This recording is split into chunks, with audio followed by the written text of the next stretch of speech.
two-time Hall of Fame inductees, Brent Godarzi and Marty Young. Back-to-back #1 trucking firm in the nation. Back-to-back best attorney and best law firm in East Texas.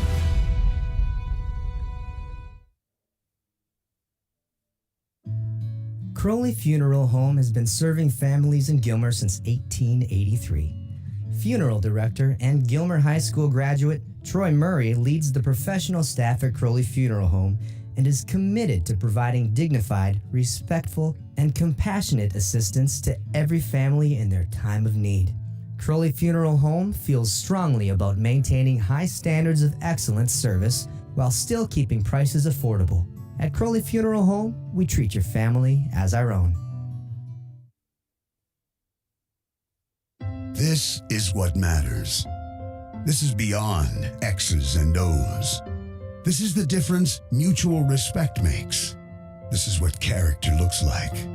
This is what defines us in Texas. This is sportsmanship. School sports. It's not the outcome that matters most, but the way the games are played. This message presented by the Texas University Interscholastic League and the Texas High School Athletic Directors Association.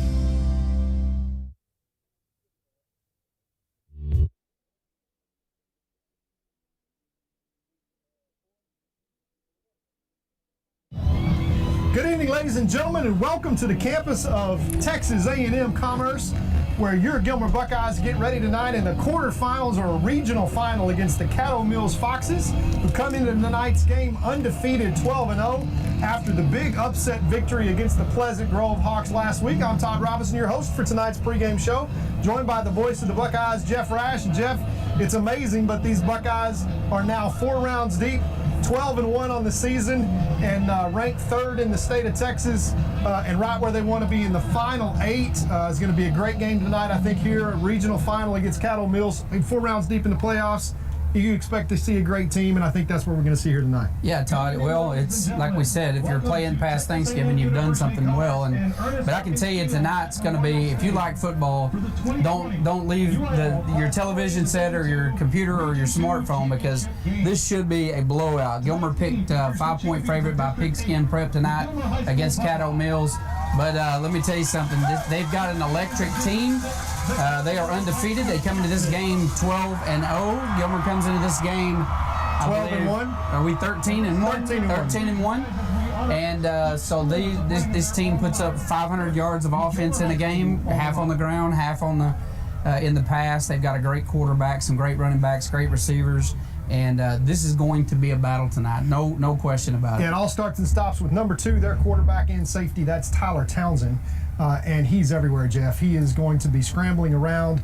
Probably 40% of their offense, Jeff, is a scramble drill. He's elusive. He will extend the play with his feet. Those receivers will go into their scramble routes and force the defensive backs to cover, 6, 7, 8 seconds long. Yeah. And then he can run. He's very quick.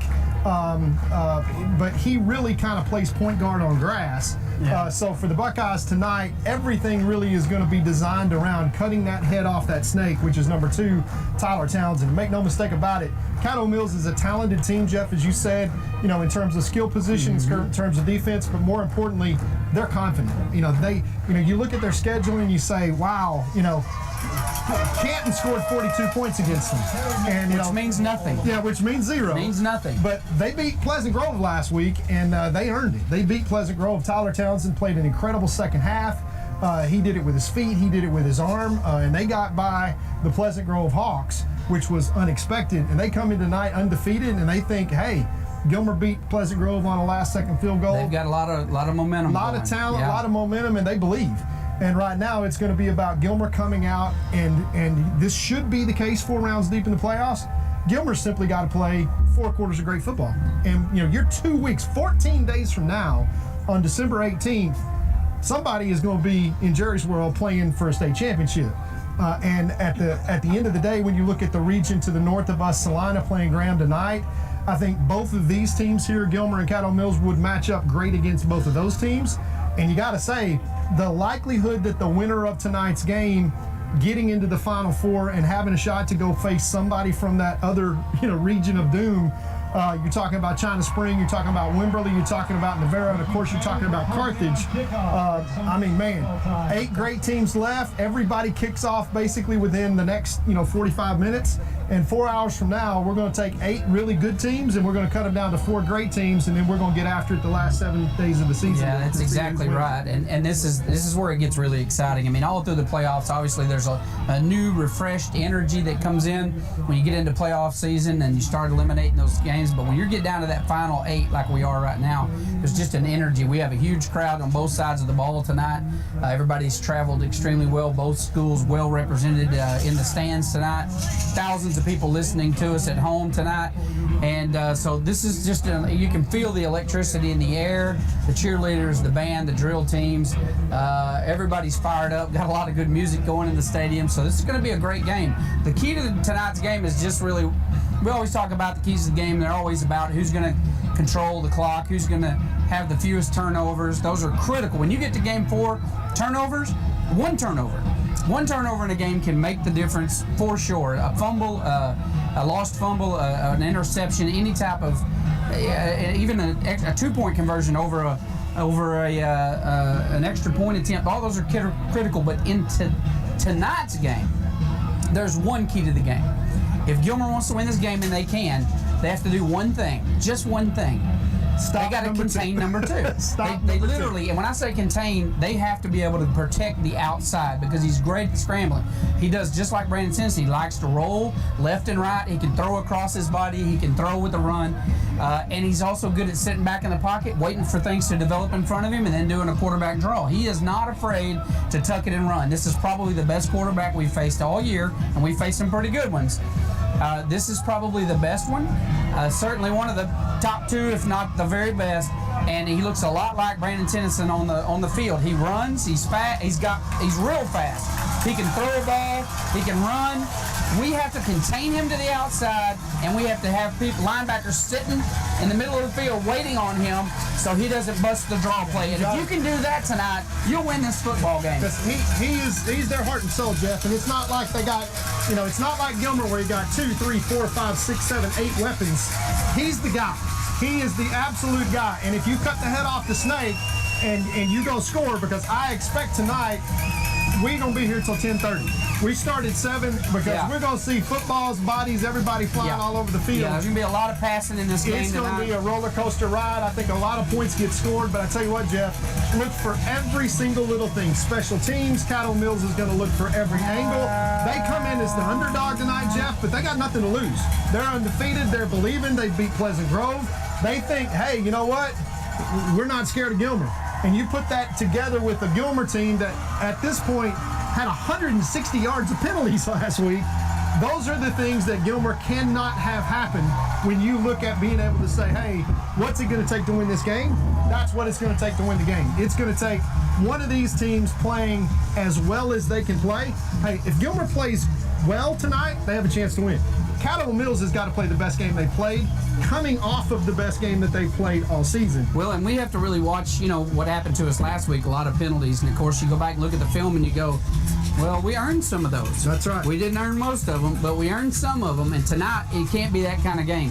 Somebody needs to talk very politely to the refs and make sure they are on our side because penalties in the game, turnovers in this game, and the inability to contain the quarterback, number 2 for Caddo Mills tonight, those are the keys to the game. That's all you got to do to win this game. And if we can successfully contain number 2, Gilmer could win this game by 21 points or more. Yeah, they could. If we have a good defensive game plan and our boys execute well tonight, we could literally beat them by 21 points. But it's all about containment and execution, Jeff. And at the end of the day, when you look back at this team, 2 weeks ago in Lindale, when we were watching this team play, 13 for 13 in the first half, 3 and outed them on every play. Now, we were playing a team in Canton that was nowhere near as talented as this team. But we know for a fact that this team is capable of coming out and playing extremely well to start a game. We've said this is the second half team all year. Well, you know what? What we can't do is come out and get down to a good team, make mistakes, and have to climb out of a hole. We got to put them in a hole early. We got to put the pressure on them and say, hey, we got a lot of kids playing both ways. Number 2 will never come off the field for them. He'll play every snap at safety. He'll play every snap at quarterback. Yeah. He is, and he's conditioned. He can handle it. I'm looking down on the track at Luke Watson, number 10, who's had just a spectacular year this year on both sides of the ball, but especially defensively. He's committed to a full ride down at SFA, and we're super proud of him. He's going to be a big player tonight. He's going to be a key to this game. Him and Matt Burton on the outside, the left and right side of the ball tonight, keeping that quarterback contained inside. And then Jet Jones, you're going to hear his name probably a lot tonight. If he can do what he's done all year long so effectively, get his reads, make sure he sets it home in the middle, and keeps that quarterback from drawing up the middle, the Buckeyes have a great shot at it. We're going to take a break, folks. They're going to go to the national anthem. So we'll be right back after these messages. Gilmer National Bank is your hometown community bank, serving people in East Texas for over a century. We are your neighbors, friends, and partners in making this a great place to live. Our employees make us a special place to do business. We are there for you when you need us. Come by and see us and find out what makes people say, "That's my bank." Gilmer National Bank, an equal opportunity lender and member FDIC.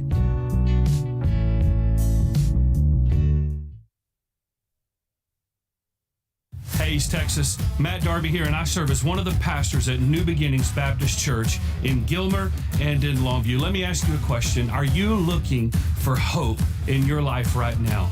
We believe that the answer is Jesus Christ, and every Sunday we fix our eyes on Him and we worship Jesus together. I want to invite you to one of our worship services at 8, 9:30, and 11 in Gilmer and in Longview. We'll see you there.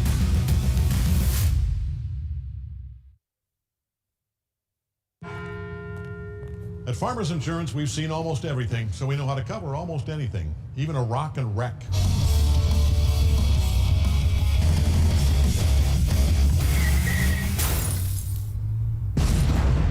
Yeah! He rocked and rolled right into it, but we covered it. At Farmers, we know a thing or two because we've seen a thing or two. We are farmers. Bum, bum, bum, bum, bum, bum.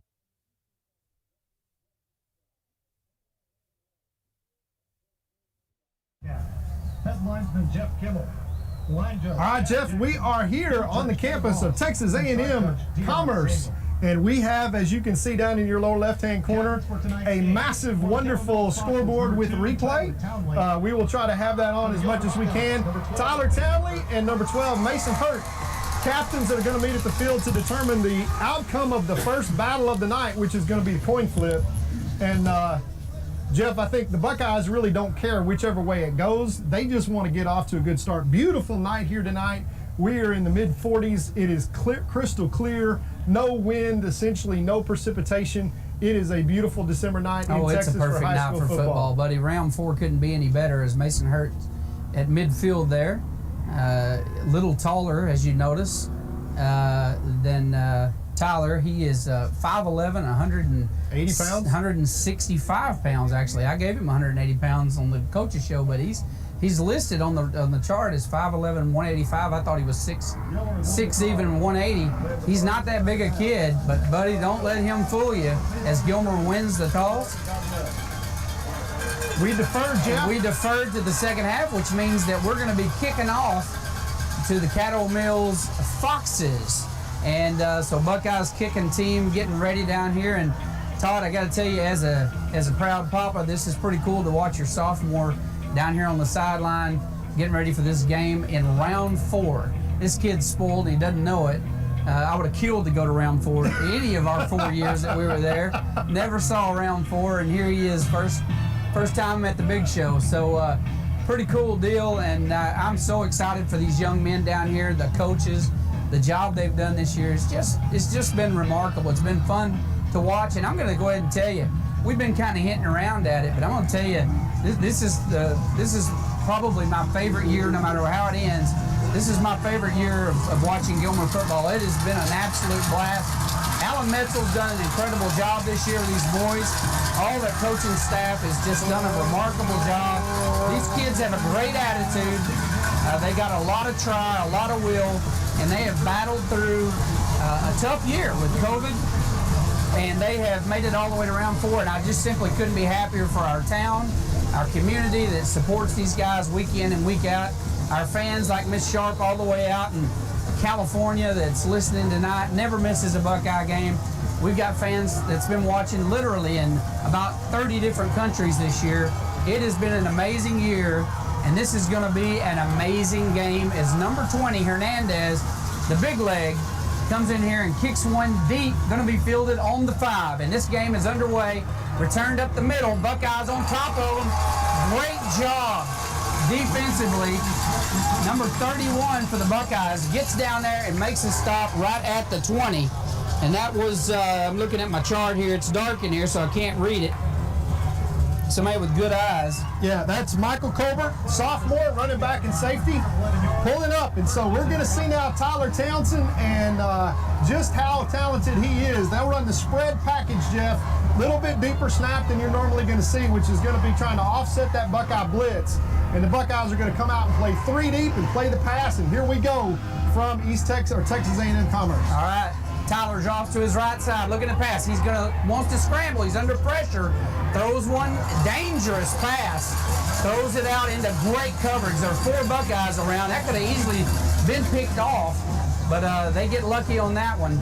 Great contain. You see number 24, John Choice, out here in the linebacker position. He's really spying the quarterback when he bails to that side. And you see that 3 deep secondary brings up 2nd and 10. 0 for 1 for Tyler so far. Here's the snap. Handoff up the middle. Got room to run. He gets about a 6-yarder on that one, and it is 3rd down and here for the Foxes. Jeff. They're going to try to go ahead first off in this first series, get them in 3rd down and 4, and they're going to try to make sure that Tyler Townsend does not pick this up with his feet. They're going to go man to the outside. Let's see what happens here. Townsend in the backfield by himself and checking off. They wanted to get a sneak peek at the defense. He is calling an audible, and this is probably going to be a quarterback draw. They think he's good for 4 yards here, and look at Burton's spine on him. Drops back, looking to pass, got a man open, picks up the 1st down. And they just play underneath soft. That's the number 14. And that's a pretty easy pitch and catch underneath to the zone. The Buckeyes fake blitz there, only really wind up rushing 3 and trying to keep everything underneath. And Tyler Townsend reads that well and just takes his spot, picks up the 1st down now for Caddo Mills from their own 29-yard line. That pass was complete to Alex Dumeyer. You're going to hear his name some tonight, a wideout for the Foxes. One back in the backfield. Here's the snap. Drops back. Launches one down the sideline. It's a go route. Could get picked off. It does.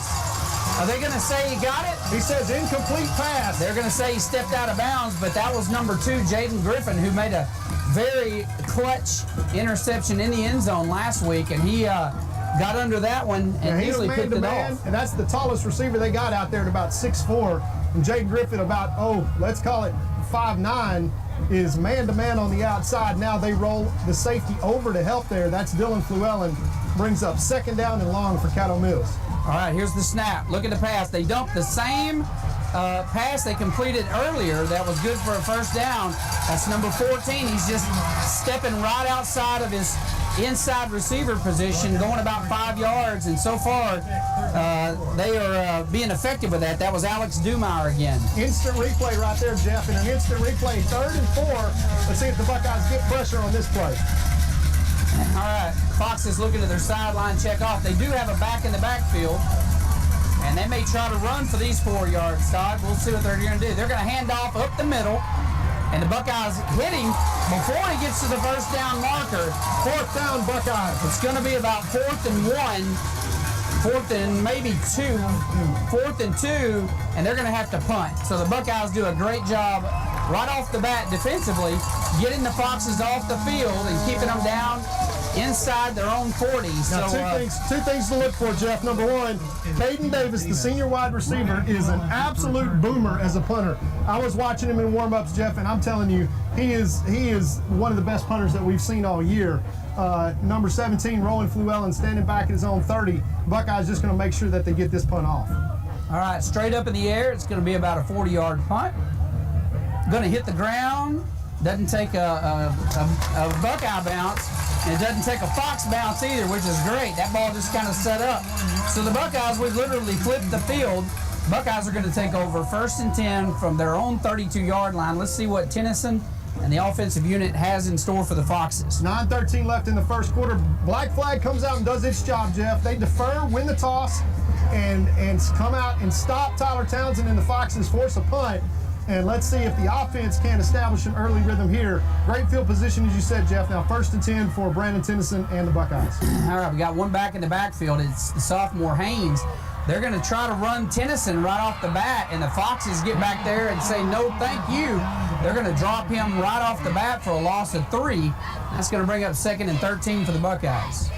Well, they're going to test the Foxes, and they can run, and they're going to force them up from the secondary. They run a 3-4 scheme, trying to get those linebackers into space. You notice only 3 guys up front, and then they play the 2 safeties back deep. Let's see how the Buckeyes attack it. All right, they're going to hand off up the middle. Haynes trips, finds room, busts one out in the middle, all the way out to the 47-yard line, and the sophomore finds a way to keep his feet under him. Jeff, he's not a sophomore anymore. Yeah, he just got promoted. He is a Buckeye flat-out JV running back all year long, but after the last 3 games, he's now the starting running back for the Gilmer Buckeyes. Yeah, he's done a great job running the ball for us. Brandon Tennyson drops back, looking to pass. Got a man open. Unbelievably dropped by Rowan Fluellen. Would have been a first down.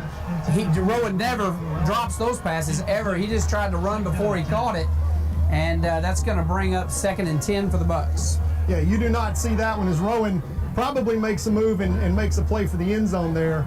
But the Buckeyes right back to the attack. That was a strike from BT to Rowan. Trip receivers to the right. Quarterback keeper up the middle. He's got room to run. He's going to get the first down. BT picking up 10 with his feet on the quarterback draw. And right now we are within the first 10 play scripts, Jeff. So all that means is that Gilmer's setting everything up, just showing these Foxes everything, counting the guys in the box and saying, whatever you do, we're going to counter it. And so far, the Buckeyes driving 1st and 10 now from the Foxes 42. All right, 8 Buckeyes minutes left in show the first tight quarter. package. You haven't seen him that much this year. Rolling to the right side, looking downfield to pass. He's in trouble. He's going to have to throw it away. Smart move by BT. And he does not take the sack, lives to fight another day. They actually had number 14, Dylan Fluellen, on the back corner route, but BT is going the opposite direction. He would have had to plant his foot and throw, and decided just not to take that chance. That is a smart play by Brandon Tennyson, not taking the sack, bringing up 2nd down and 10, obviously 4-down territory here. First time we had seen that set this year. Buckeyes send 3 receivers right, 1 left, 1 back in the backfield. Here's the snap. Handoff to Haynes. No, fakes the handoff. Gets batted down. Fake the handoff to Haynes up the middle, pulled up the pass, and he gets knocked down. And that's going to bring up 3rd and 10. We had number 10, Luke Watson, there on a little curl route, and he had all kinds of room. But 4-down territory here, Jeff, for the Buckeyes, no doubt.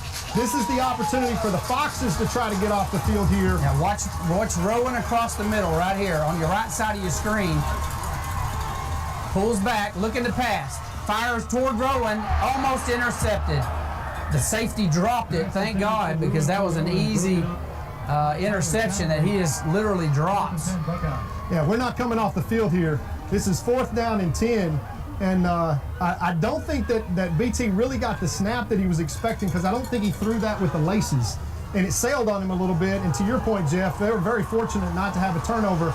Let's see if the Buckeyes can actually convert here on 4th and 10. All right, here's the snap. BT looks back, drops the pass.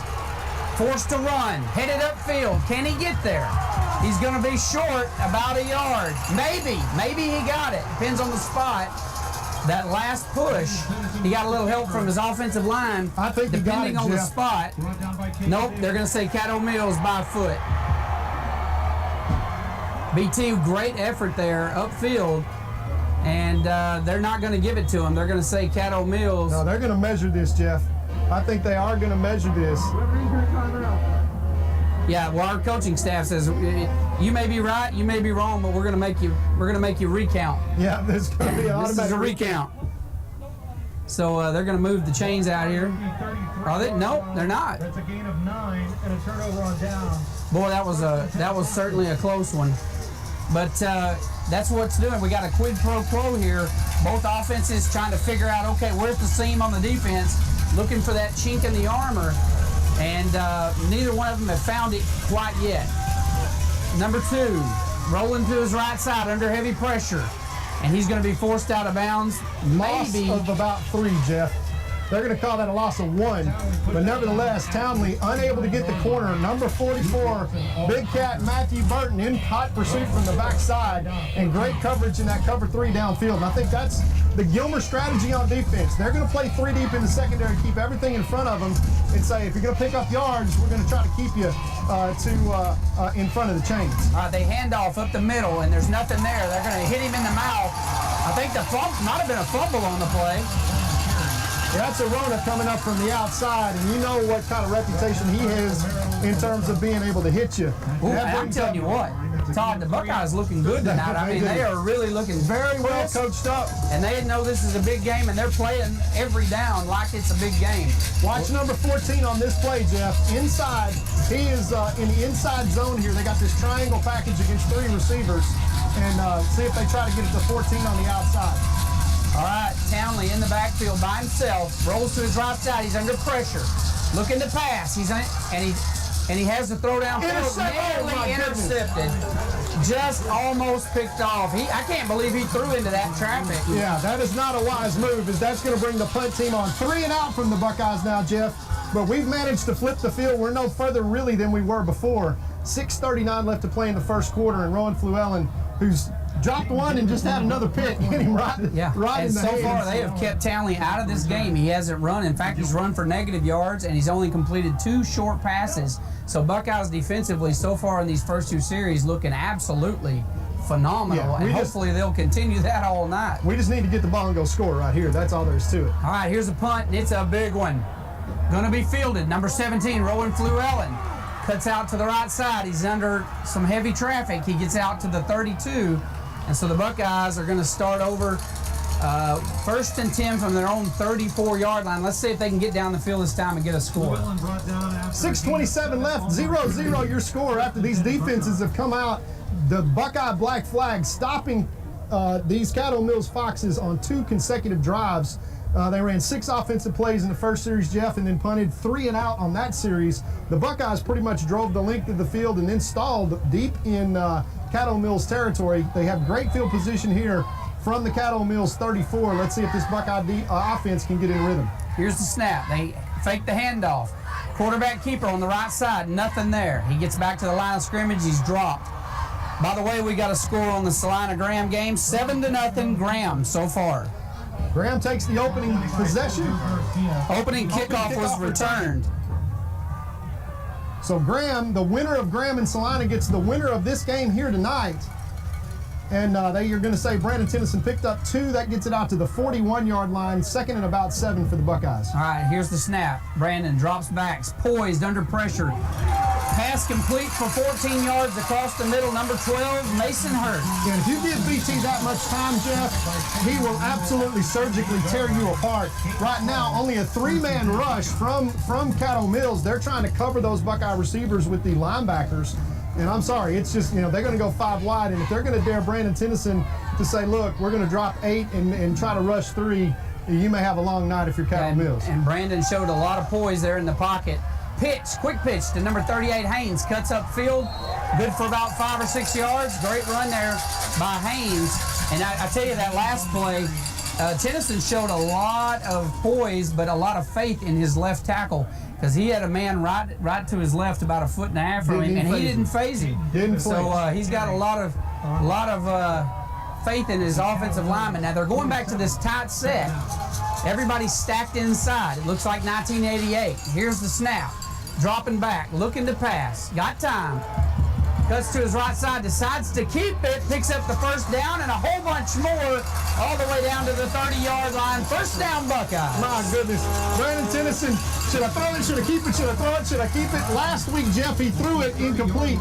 This week, he keeps it, goes all the way down 1st and 10 to the 30 and shows his power as he runs through 2 tackles and gets 1st and 10 for the Buckeyes from the 30, knocking on the door of the red zone, Jeff. And you kind of get this feeling, here come the Buckeyes. They got a little rhythm offensively, and they're kind of figuring some things out. 2 receivers right, 2 left. Gonna have to dump it out to his safety valve. Haynes dodging tackle, picking up yards. Haynes running like a champion all the way out to the 25-yard line. Great read there by BT. He's looking downfield to number 12. That's Mason Hurt on the curl route. The linebacker sits on it. He flips it out to Haynes as it's out, and he makes 5 yards out of it. Hand off to Haynes once again, who makes a great step, goes up in the middle. Look at him drive forward all the way inside the 20-yard line, and he moves the chains. First down, Buckeyes in the red zone now. 4:36 and counting in the first quarter, and the Buckeyes got it rolling right now, Jeff. All right, a lot of rhythm. They look very crisp, very poised. No mistakes, no penalties yet. Hand off to Haynes around the right side. What a block.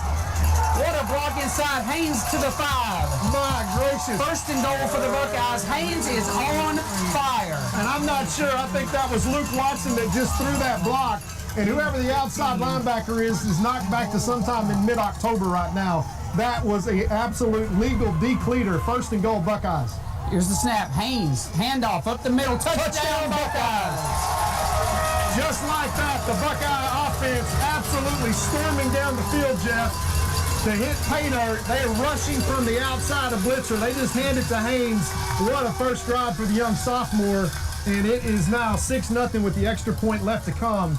Choice jogs onto the field as that inside blocker. And yeah, the Buckeyes are going to. Yeah, you remember they used him for a 2-point conversion last week. Exactly, and I think you'll see another one of those again tonight at some point. Yeah, Choice, the big power guy. Here's the snap. Kick is up, and it is good, folks. Gilmer strikes first. So we're looking at 4:10 left to play in the first quarter. Gilmer goes up on top. 7-0. We'll be right back after these messages. When tragedy strikes, you don't want to be in a position where you're second-guessing your lawyer's ability or the resolve to get you fairly compensated. When you hire Goddard & Young, you know you're hiring a law firm that has nationally ranked settlements and verdicts. We have over 2 decades of experience holding 18-wheeler companies accountable for their negligent action. Don't make the mistake of hiring anybody else. Hire the best. Hire Goddard & Young.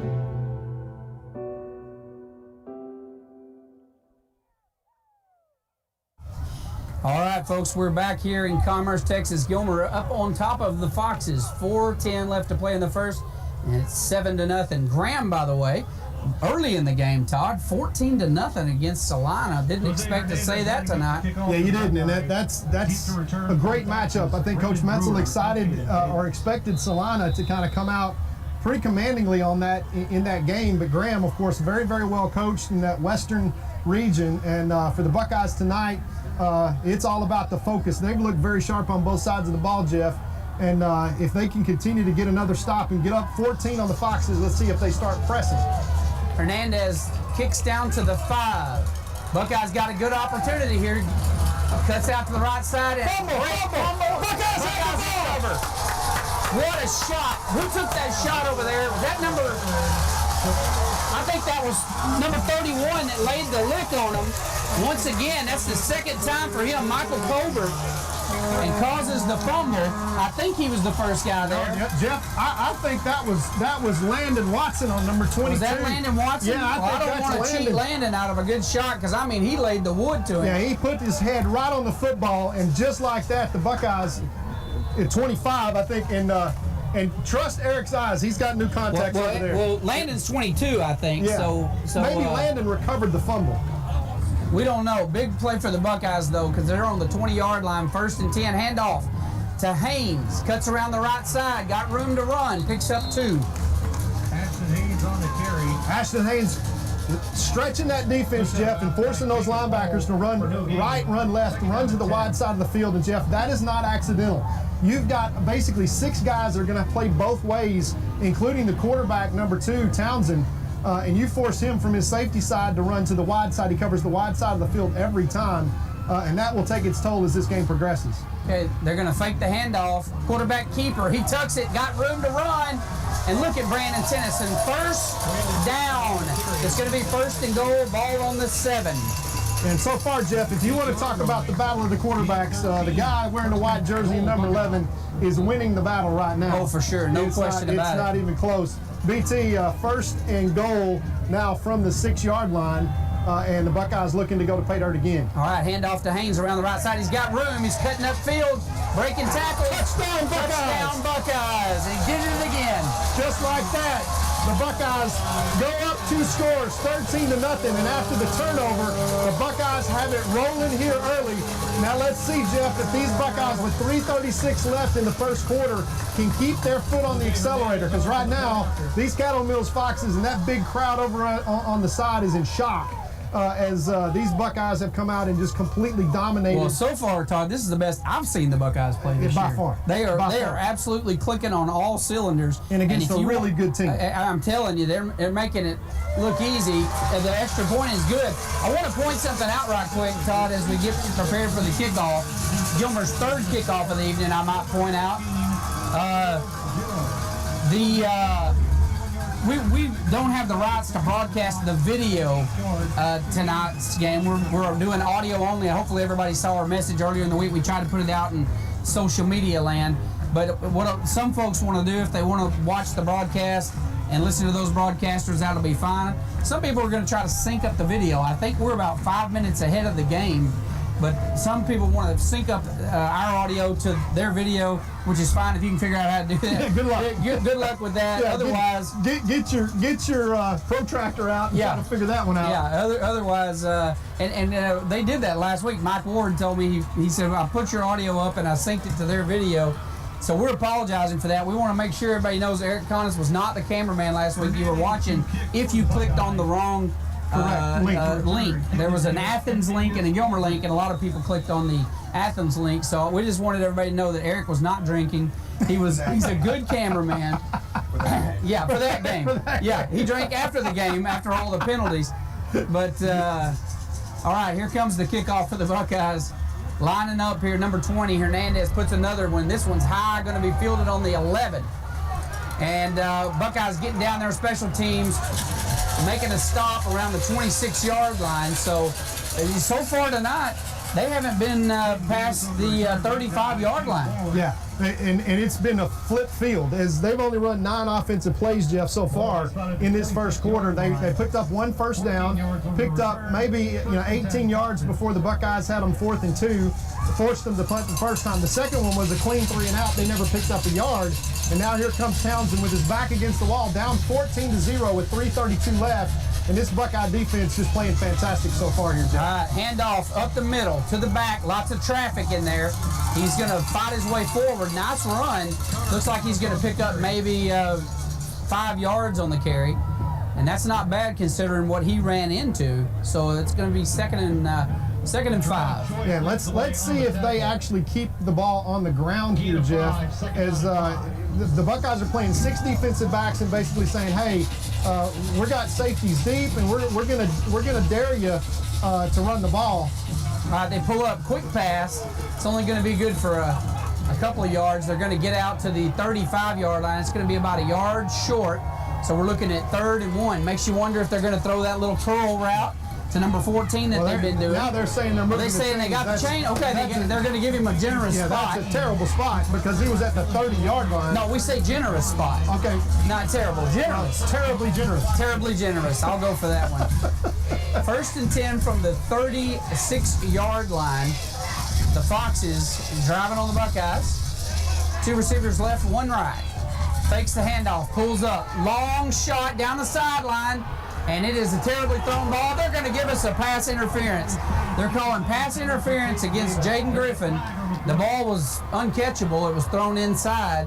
Jaden put a hand up as he was running by him, and I hope they're not going to be that particular tonight. He's not bumping him. He's just got a hand up, feeling in space where the receiver is. Well, that's the Sunnyvale game all over again, Jeff. Is the best play that Sunnyvale had last week was the pass interference calls.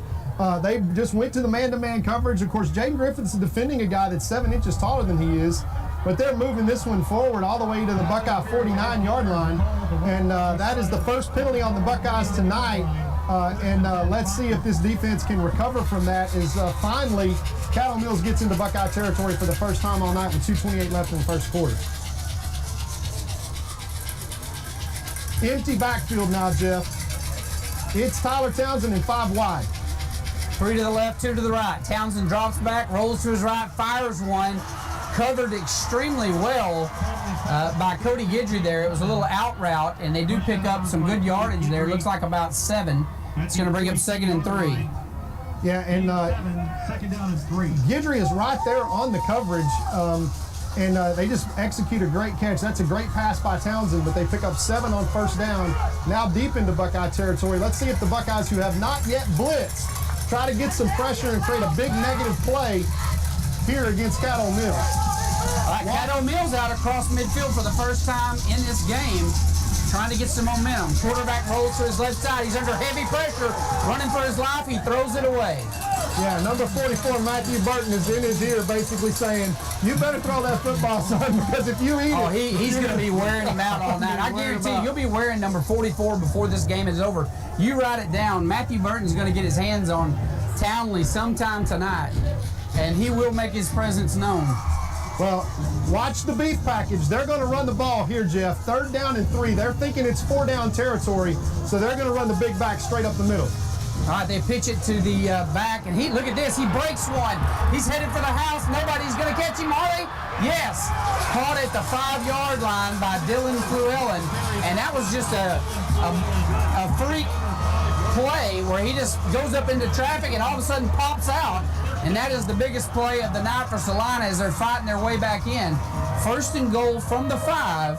Yeah, it's Caddo Mills, Jeff, not Salina. I'm so sorry. I'm still thinking about Salina getting beat by Graham. By Caddo Mills. I'm getting ahead of myself. 1st and goal for Caddo Mills now. That's just kind of a missed tackle up front. The Buckeyes had their hands on him, and now Caddo Mills has got their first chance to draw first blood against the Buckeyes. Handoff, number 24, bounces outside and drugged down. What a great job by Luke Watson to get his hand on him and drag him down for a loss. Yeah, that's not a good idea, because that becomes 2nd and goal now, all the way back out to the 8-yard line. Caddo Mills going backwards on that one, Jeff. They have a great kicker, but right now down 14-0 with 1:20 left. And remember, Gilmer won the toss and deferred to the second half. We're up 3 scores essentially right now, and this Black Flag defense with an opportunity to stand up and make a stop here. Let's see if we can pull it off. All right, they're going to go to the air. They're going to pass. Graham, he tucks it. He's sacked. And he's sacked by who? Is that Borda? Yeah, that's Borda, who comes in there and stays in his lane.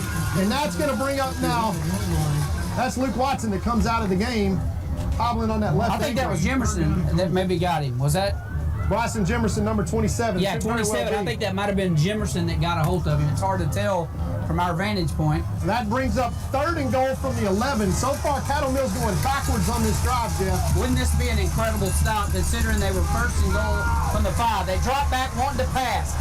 He's dropped, wants to pass, throws for the end zone, got a man open, touchdown, Caddo Mills. Yeah, and that's all you got to do is you give Townsend that much time, Jeff, and he will absolutely find the free man. 30 seconds left, and after that big break and busted basically fullback play on 3rd down and 2 that went for about, let's call it 40 yards in the run. 2 great plays by the Buckeyes down to get Townsend going backwards. But you see what happened there when Luke Watson came out. We lost contain. And when we lose contain on Townsend, he's got that much time. He's just going to float around back there until he finds somebody open. And that is Caddo Mills drawing first blood. It takes him 11 minutes and 30 seconds and 4 possessions to do it. But here's the extra point attempt.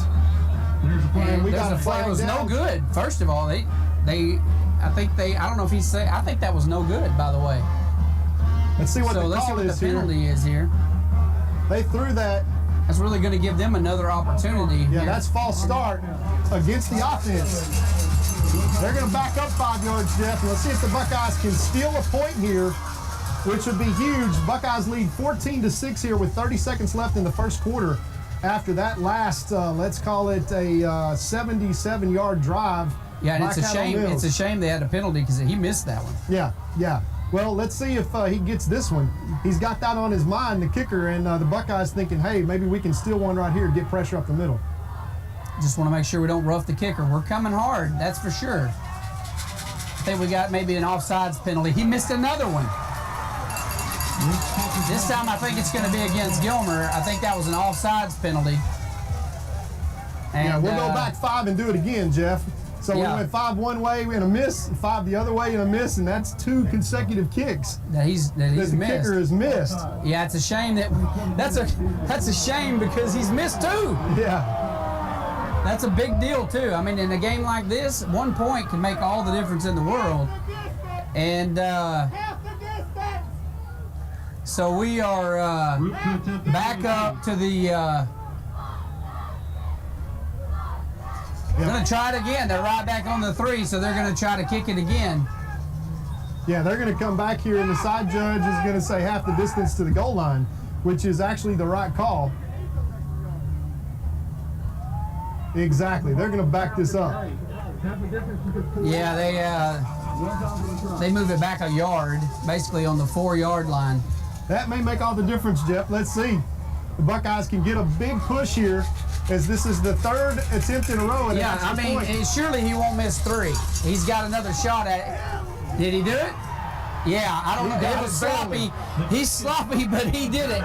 So Caddo Mills strikes against the Buckeyes after a busted play, basically, when a long run. And so it's now 14-7 with 30 seconds left to play in the first quarter. We'll be right back after these messages.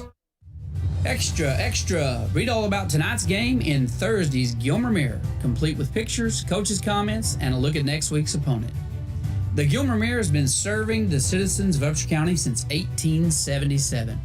You know, reading the news online is fine, but there is nothing like physically picking up your hometown paper, turning the pages, and catching up on everything going on in our area. If you're not subscribing to the Gilmer Mirror, you're probably missing out. It's one of my favorite publications, and I know you'll love it too. The Gilmer Mirror, www.gilmermirror.com. And with 30 seconds left in the first quarter, Caddo Mills scores to cut the Buckeye lead in half. 14-7 Buckeyes lead with 30 seconds left in the first quarter. You've got Haynes and number 2, Jaden Griffin, deep for the Buckeyes. And special teams is something that Caddo Mills does a lot of. They've got talented kickers, Jeff, as we saw to the punting side. So let's see what happens here. All right, big kick here. It's going to be fielded on the 19-yard line. Heading upfield, and they kicked it to Haynes, and he gets a nice run back all the way to the 34-yard line. Here comes BT and the Buckeyes through the last 2 possessions. Haynes Jeff. getting up a little slow. I think he maybe got busted on the quad. So they're going to have to bring in another back into the game here. Yeah, and he's just limping off a little bit. I think he just got stunned. He'll walk that one off. Yeah, they're going to bring in Cody Guidry. Cody Guidry in for it's an embarrassment of riches back there.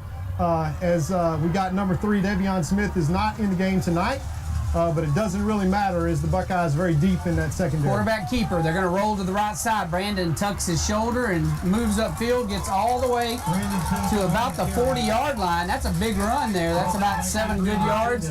That'll bring up 2nd and 3. Yeah, when Brandon puts his shoulders down, he is so powerful in his lower body, he just pushes.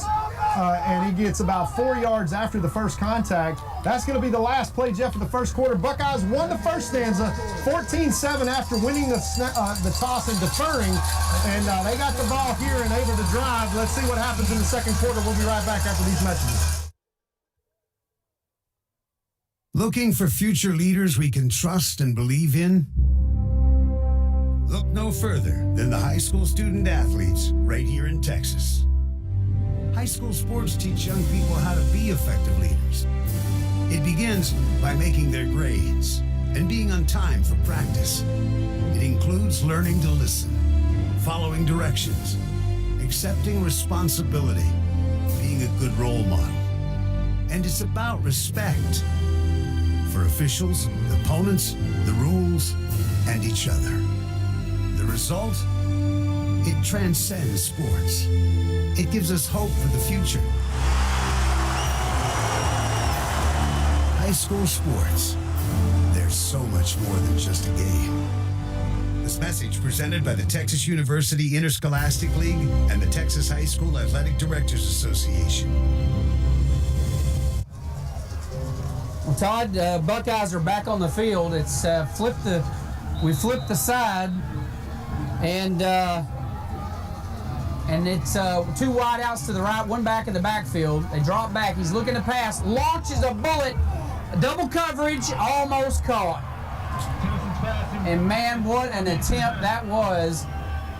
That was number 12, Mason Hurt, goes up in the air, tries to high point it. Man, he had green shirts all over him. It was a perfectly thrown ball, just very difficult to catch with people when you're wearing green on your front and your back. Yeah, well, we took the shot. Now it's 3rd down and short. Probably 4 down territory, Jeff, because you don't take that shot if you're not willing to do it. Watch for number 4 right here to get Now, this this carry. is Tennyson right here. Nope, they're going to hand it to 4. Up the middle. Cody drops his head, and he's going to be really close. I think they're going to give it to him. Move the chains. Move the chains. First down, Buckeyes, as they were going to go for it there in short yardage situation anyway. As Cody puts his head down and picks up a first down out to the Buckeye 44. As the Buckeye offense, really these last 2 drives, Jeff, have just been able to kind of move at will. They took the shot downfield. They tested those safeties deep there with Mason Hurt, who still hadn't gone back in the game. I think he came down a little bit awkward on his shoulder. He's getting a drink, and I don't think it'll be too long before he's back in. Top package for the Buckeyes. Dropping back, sets up a perfect screen. Look at this. Cody Guidry down the sideline, gets the first down. Plus another 10. Great screen, man. They set that up. Beautiful. That was the most beautiful screen I've seen all year. Yeah, got the kick out block. Cody Guidry waits for the block, gets up behind it, 21-yard gain to the 35-yard line, and the Buckeyes have it rolling. First and 10 from the Fox 35-yard line. Buckeyes driving down the field in this second quarter and looking sharp. 2 receivers wide to the right, 2 to the left, 1 back in the backfield. It's Guidry. Tennyson from the shotgun. Here's the snap. Drops back, looking to pass. Looking deep. Forced out of the pocket. He's going to tuck it and run. Comes back across the field. Dodges a couple of tackles. Gets out to the 30-yard line, and that's going to be a gain of 5. Yeah, and right now it's number 11 that's showing who's got the best feet from a quarterback standpoint on the field. And that's great coverage with 3 safeties back deep. Hey, BT just reads it, takes the 5 yards with his feet, trusts his feet. Second down and 5, we'll take it all day long. I'm telling you, the Buckeyes look so sharp tonight. It is just amazing. Quarterback draw, big hole, up the middle. Brandon trips over the turf monster, down to the 15-yard line. First and 10 from the 15. Yeah, and that's just great calls from up here next door in the offensive booth, Jeff. Look at that offensive line opening holes up. 3 down linemen, 5 blocking 3. I can do that math. We're getting our blocks, and if you got Brandon Tennyson with 8, 9, 10 yards to run before anybody touches him, hey, we're going to take that. Hey, buddy, I'm proud of this offensive line's effort tonight. They are really doing a good job. A big factor in this game right now, I'll tell you. Tennyson's by himself in the backfield, pulls up, looking to pass. Doesn't have anybody open. Fires 1 to 14. Dylan Llewellyn breaks tackles. Down to the 6, to the 5, to the 4. What a great effort by Dylan, and that's why he's a Division I football player. First and goal for the Buckeyes on the 4. Big freight train, Jaron Choice, number 24, coming into the game. Gee, I wonder what they're going to do. I wonder what's coming right here, Jeff. Get that train Here's the horn ready. snap. Handoff to Jaron. He's going to be in trouble. Drop for a loss. Didn't get up inside, tried to bounce that to the outside. Well, we had a little fumble on the handoff. The timing was thrown off. We had a little fumble there on the handoff. We lost about 6 on the play, so it's going to be second and goal from the 10. Watch the wide side of the field as you see big number 27, Bryson Jimerson comes in at the F-back, and Jaron Choice in at the running back. Let's see if this isn't just a run play by BT. Handoff to Choice up the middle, and he's tackled from behind. Just kicked his legs out from under him. He's good for about 2. That's going to bring up third and goal from the 8. Yeah, maybe 4 down territory right here, Jeff, but I would expect with a 14-7 lead that we're going to take our shots in the end zone right here and then probably try to kick a field goal with 8:56 left to play in the third quarter. Find number 14. Yeah, I say roll Tennyson out to his right side. Here it is. They're going to pass to the corner. That's got to be pass interference. You got to be kidding me. No pass interference call. They go for Dylan Llewellyn in the corner of the end zone. I would have said pass interference, but the ref said no. Crowd not happy about that one. But nonetheless, that's going to bring up 4th down, and that's a great defensive stand by the Foxes. It's going to force Gilmer to go for the field goal. So number 20, Hernandez, comes in. He's been deadly accurate. Remember, he's the guy that won the game, the district championship, with the last second kick, and he is right through the middle of the uprights. Gilmer gets 3 out of that one. Takes a 10-point lead, Jeff, 17-7, 8:41, and really Caddo Mills dodging the bullet on that one as they've got first and goal inside the 7-yard line, and we just get out of that with a field goal. We'll be right back after these messages. Because of investments in our surrounding infrastructure, eTex offers advanced improvements in internet connections, service experience, and quality of life for our customers. The driving force for eTex has been to create a state-of-the-art company using both the latest technology and local expert technicians, people you know. And best of all, a certified support team that delivers quality support within hours, not days. eTex, local support from the team you trust. 26-yard field goal attempt is good by Hernandez to bring this to 17-7 contest. Buckeyes lead with 8:41 left in the first half. And Jeff, don't forget, we have a deferred one toss, which is going to get us the ball to start the second half. And right now the Buckeyes kind of have Caddo Mills on the ropes. Right now you got to figure out a way to get a stop and go up. You could go up 17 points, going into the late first half here. And the Buckeyes just got to keep their foot on the accelerator. Yeah, Todd, I'll tell you what, I'm just incredibly impressed with what I've seen so far. This Caddo Mills team's no slouch. They're very athletic, very well coached. The Buckeyes are just playing out of their mind tonight. This is exactly what you want in the fourth round of the playoffs. I'm telling you what, the way they're playing tonight, I wish the Carthage was on the other side of the ball. I'm not kidding, because I think they'd be putting it on them. They are absolutely playing hungry. They're not pacing themselves in any shape, form, or fashion. They are here to knock somebody's head off. And here's the kickoff. Big one. Puts his foot behind it. It's going to be fielded on the 6. Returns all the way across the right side, finds a little hole, stays on his feet. And it looks like that was number 25 on the tackle that time. I think he was one of the guys that got him the last time. That was Chase Waller on the tackle. Chase Waller at the 28-yard line. And that's inside the 30, Jeff. So here again, the black flag. Big Matthew Burton out there. And we've got some substitutes in for the Buckeyes now so that we can keep our foot on the accelerator. But a 3 and out here will be just what the doctor ordered, deep in Caddo Mills territory. Let's see if they try to run the ball right here, Jeff. All right, here's the snap. They pull up, little short pass. They run a little button hook, a little short one. They're not going deep very often tonight. No, we are keeping everything in front of us with that 3 deep safety look. And that's kind of part of the plan, is to say, hey, let's make them execute. Let's keep the ball in front of us and not give up anything deep as that zone with the safeties to the wide side and keeping at least 6 guys in the box to stop the run. This is a containment strategy. 2 receivers left, 1 right, 2 right, actually. Quarterback drops back. He wants to run, throws a dangerous pass. Good coverage there by Dylan Fluellen, who's covering the big number 12, their leading receiver. We want to give a shout out tonight, by the way, to our good buddy Parker Dodd. Joe Dodd's son's listening in Provo, Utah. Big track star out there in Provo, Utah. We're proud of Parker, former Buckeye. And it's cold up there. So level up, Parker. Yeah, he's colder than we are for sure. All right, we're looking at 3rd and 4. 1 receiver wide to the left, 2 to the right, 1 back in the backfield. They're going to try to hand this one off and pick up 4. They're calling it an audible. Let's see if they stick with the run. I think they're going to line up and go to the run.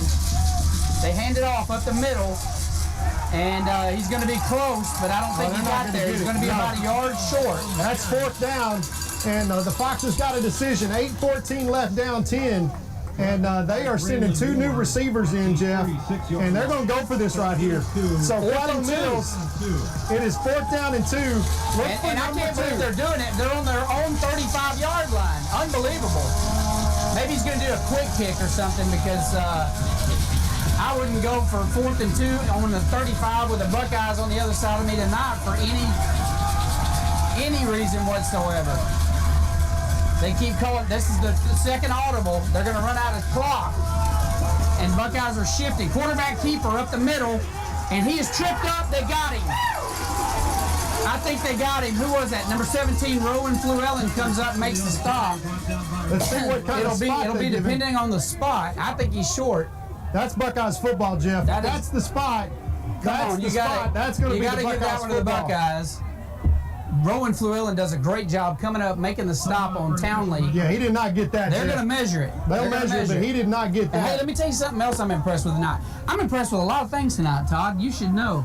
And one of them is the Buckeye crowd tonight. They are on their feet. Yeah, they brought Army noisemaker. Man, we have got a full crowd out here. Well, just listen to what you hear in about, T-minus 20 seconds, because they're going to be probably about 3 inches short from what I can tell here, as they need it all the way out to the 38-yard line, and that is short. That is short. It's short.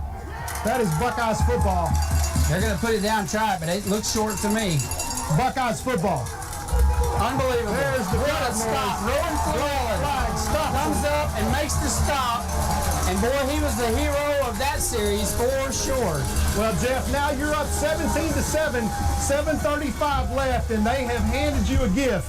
And let's see if this Buckeye offense that has really kind of been unstoppable. Haynes is back in at running back, and it's 1st and 10 now inside the 40-yard line. They're 2 inches short of the 38. And if this Buckeye offense can go draw pay dirt here, especially quickly, this game is backing Caddo Mills into a corner here late in the first half for sure.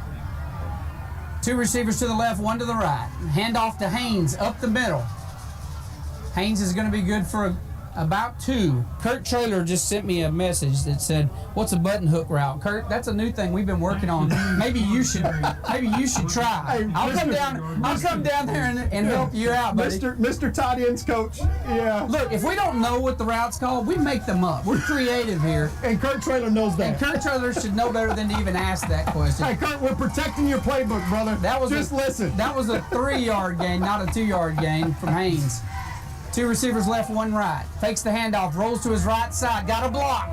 Field puts a move. I mean, that was a move. What a move by Brandon Tennyson around the right side, and got a good block from his wideout, Mason Hurd, out there. That's going to be 3rd down and about a yard. Maybe a foot. And I can't believe Kurt's never heard of the old button hook. The old button hook route. The old button hook route. Hey, Kurt, we pulled the 4th grade playbook out on that one and just called it like we saw it, bud. All right, type formation, handoff, 38 Haynes. He's under pressure, but he's going to get it. And a lot more. He breaks to the right side, and this young man is running like a racehorse tonight, all the way down to the 16-yard line. Easy 1st down for the sophomore, and what a great run. Haynes is having the game of his life. Yeah, and he didn't have a game this good when he was on JV. Yeah, Jeff, and he gets better and better and better and better. Every single carry, he's getting better. He ran out of his shoe right there and trying to get that back on. He does that frequently, by the way. That's his signature. That's one of his trademarks. He runs out of his shoes a lot. That means you put 100% effort in, Todd. That's what that means. All right, Haynes in the backfield. They're going to fake the handoff. He keeps it. He's going upfield to the 5. What a run. We've got a flag from the backside, Jeff, way behind the play. More than likely going to be a hold against Gilmer. Oh my gracious. Here comes the penalty bugs again, because Brandon Tennyson breaks that one all the way down to the 3-yard line. And the white hat official here calls the hold basically as the tackle was being made. Yeah, they're going to call a 10-yarder against Gilmer. That's going to unfortunately back us up. It'll be repeat 1st down, and this will be 1st and 20 instead of where we wanted to be at the 5. And 20 for the Buckeyes. So Buckeyes get backed up on that one. 5:53 left to play in the 2nd quarter. Gilmer leads 17-7. Need to score here and start putting nails in the coffin, so to speak. 2 receivers to the left, 1 to the right. Drops back, looking to pass, throws a long one, headed for the end zone, and it is deflected. Great defensive play by the Fox there in the end zone. He is like 5'8", and he went up with Dylan Fluellen and bats that one down. That's just a great defensive effort. Yeah, you can't throw that one any better, and Dylan tries to high point that, but as you say, Jeff, that's Tyler Townsend. That's the kind of athlete that he is. He shows you his hops, gets up there and manages to get a finger on that ball, and brings up 2nd down and 20 now for the Buckeyes. All right, Tennyson drops back. It's a draw play. He cuts up the middle. He's going to be drugged down a little short. He gets about maybe 5 on the carry, and that is going to put the Buckeyes in an unfortunate situation. And that's what penalties will do for you. Instead of being first and goal on the 5, easy score, we're looking at 3rd and 15. Yeah, the Buckeyes need to get all the way down to the 7-yard line for a first down. Leading 17-7 right now, Jeff. It's a 10-point game. You got to try to make this a 3-score lead with 5 minutes left in the halftime. This may be 4-down territory. The Buckeyes just have to pick up about 9 or 10 on this play. All right, Tennyson drops back, looking to pass, fires a bullet, and it's just nearly picked off. And that's going to bring up 4th down. So I think they're a little bit far to kick here. Yeah, so they're going to go for it on 4th down. Yeah, no man's land right here. That's Brandon Tennyson, and he had a man open, but the linebacker just reading his eyes got out there and got into that passing lane. And this is the 2nd possession in a row, Jeff, that the Buckeyes have gotten down to the scoring position. I think we may call a timeout here and talk about it. And yeah, that's right. And listen, Todd, here's something interesting. It's 17-7 here in Commerce Stadium, and Graham is beating Salina 17-7 at the half. We'll keep you updated on those other 2 game scores with Carthage and with China Spring and Wimberley and Navarra as we tick down through the night. We'll take a quick timeout here and be right back. Growing up as a child in East Texas, I was always taught that I had to outwork my opponent. That same principle has carried over into our law firm. And for over 20 years, we've outworked each and every insurance company, lawyer, or corporation we've gone against. If you look at our results, they prove it. Put us to work for you, and we promise to never stray from the same East Texas work ethic that you were raised on.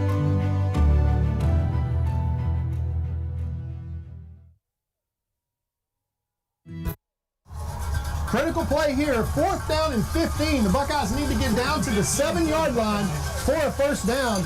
Plenty in the playbook, 5 wide here, Jeff, as we've got 5 minutes. Now check out Rowan Florell, he's at wide out, not inside receiver.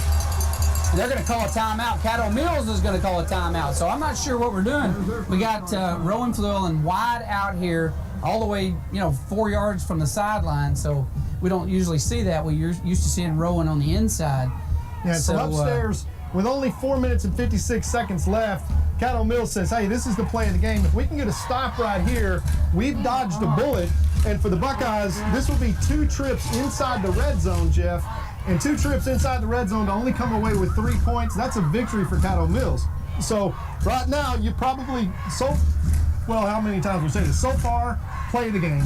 4th down and 15.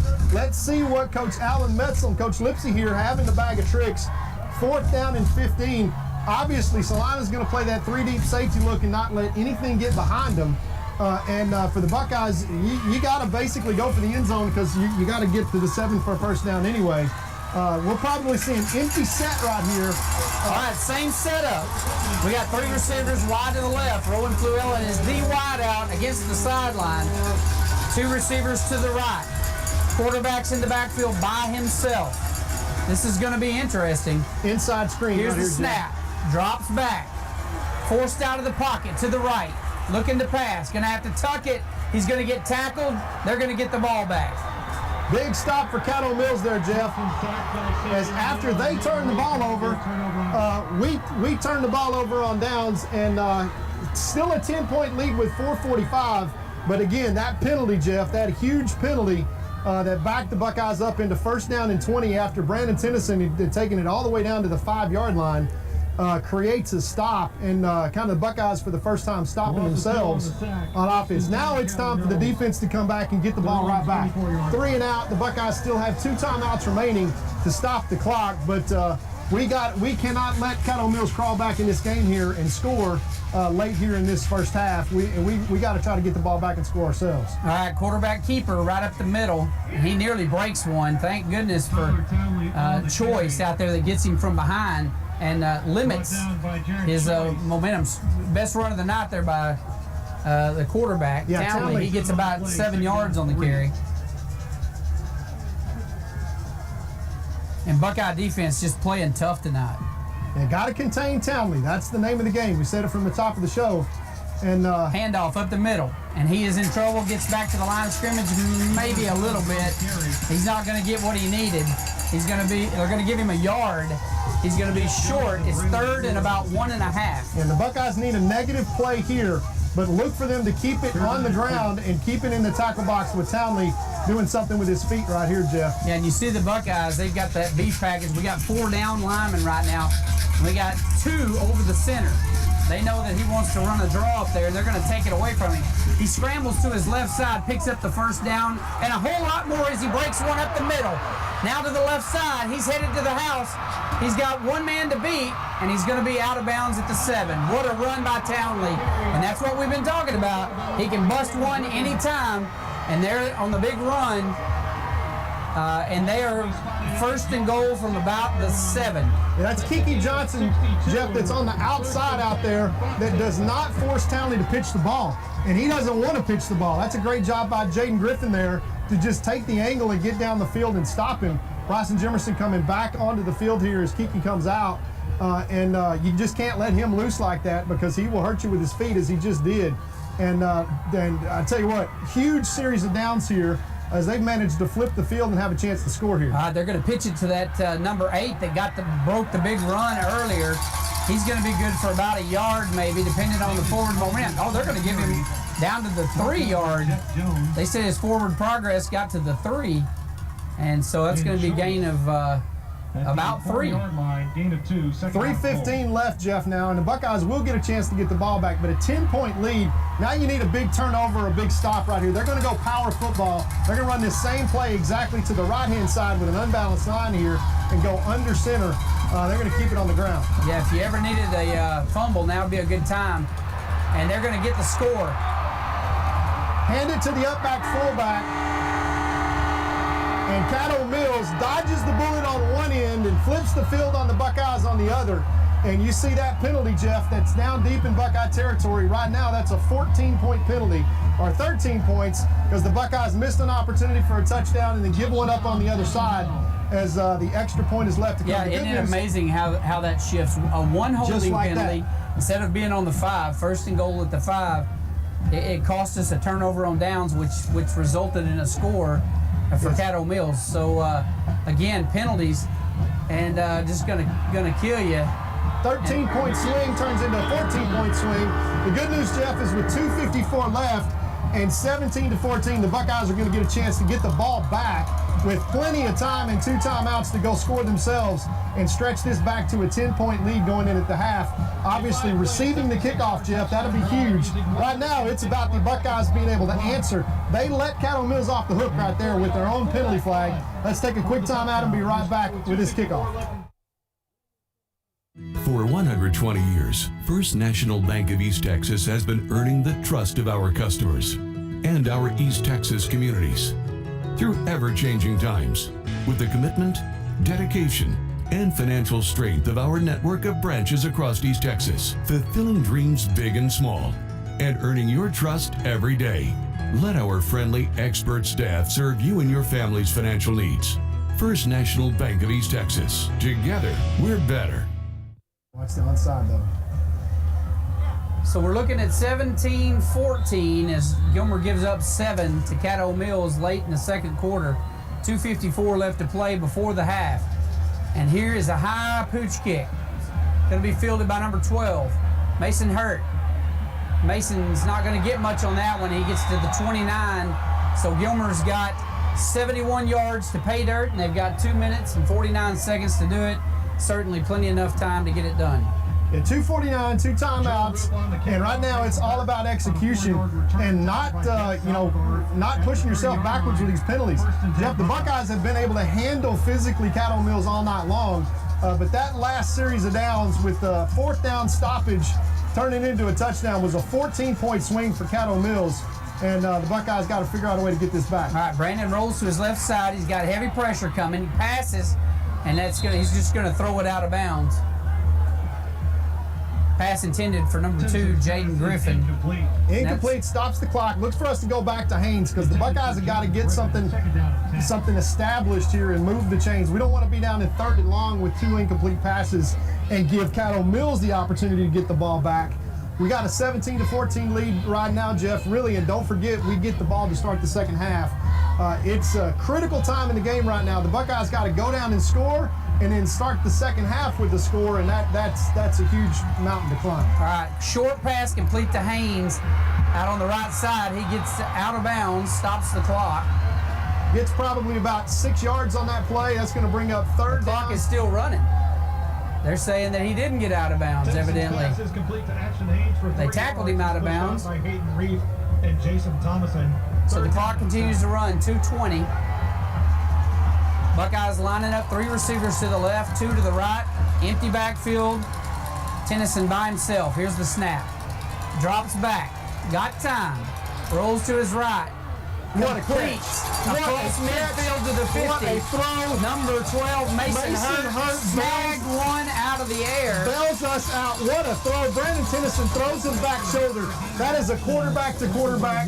Eye contact. That is clinical. That was right a there. bullet. That was an absolute something. bullet. That ball never got 4 feet off the ground. 2 receivers left, 2 right, 1 back in the backfield. Dropping back. Launches one across the middle. Almost picked off. And almost caught on the deflection by number 2, Griffin. Griffin. Yeah, and then BT, that's the first basically bad pass that he's thrown. And it's just because number 9 is reading that route. And BT didn't throw it over him. He tried to throw it through him. And was very fortunate there with 1:48 left to play in the half that we've still got 2nd and 10 from Caddo Mills' 49-yard line. Nobody hurt there, Jeff, for sure. But boy, that one was very fortunate for Gilmer.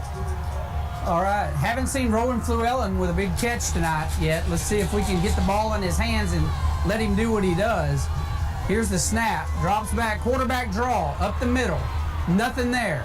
Maybe a couple of yards. He gets out to the 45 of Caddo Mills, and they're going to take a timeout. Down by Dumeyer at the 45-yard line. 3rd down and 6. So we'll take a timeout here, Jeff, with 1:39 left in the half. 17-14, Buckeyes are going to have 3rd and 7. Probably 4-down territory now, Jeff. Let's just talk about the situation. Gilmer actually has dominated this game except for a series of about 5 different plays. They stop us. We've got basically an apparent 1st and goal from the 5. A holding penalty backs us up to 1st and 20. We're unable to convert. They stop us in 4-down territory. They take basically a pitch play. Townley busts one down the sideline. And they turn that into points. So instead of a 24-7 game right now, we got a 17-14 game. 1:39 left in the first half. Now, if the Buckeyes can go down and score and stretch this back to a 10-point lead, and we get the ball to start the second half, we're in control of this game. Right now, it's just about execution. The Buckeye offense has executed brilliantly all night long. Look for this to be 3rd down territory. Watch them also potentially run the ball here, and it's Ward in number 32 now for the Buckeyes, Jeff, running back. 2 receivers right, 2 left, 1 back in the backfield.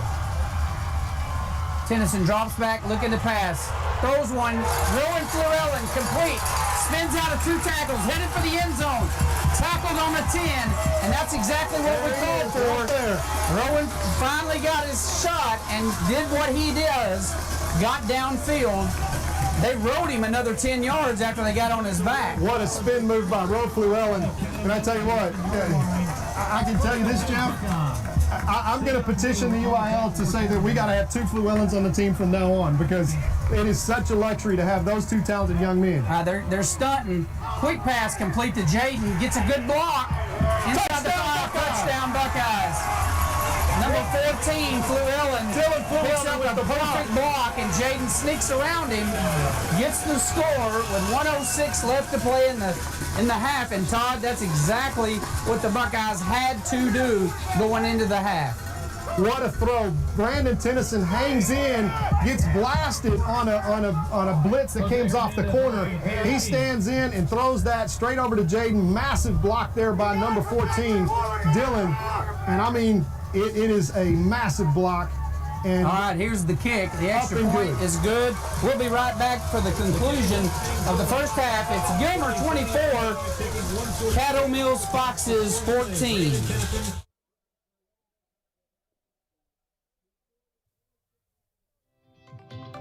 Winningham Chevrolet is proud to support the Gilmer Buckeyes. Don't miss out on the 15% savings on the 2020 Blazer, Equinox, and Trax.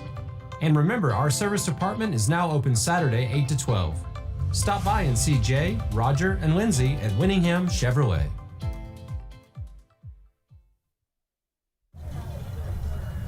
Back here at Texas A&M Commerce, where your Gilmer Buckeyes, the visiting team, lead 24-14 with 1:06 left.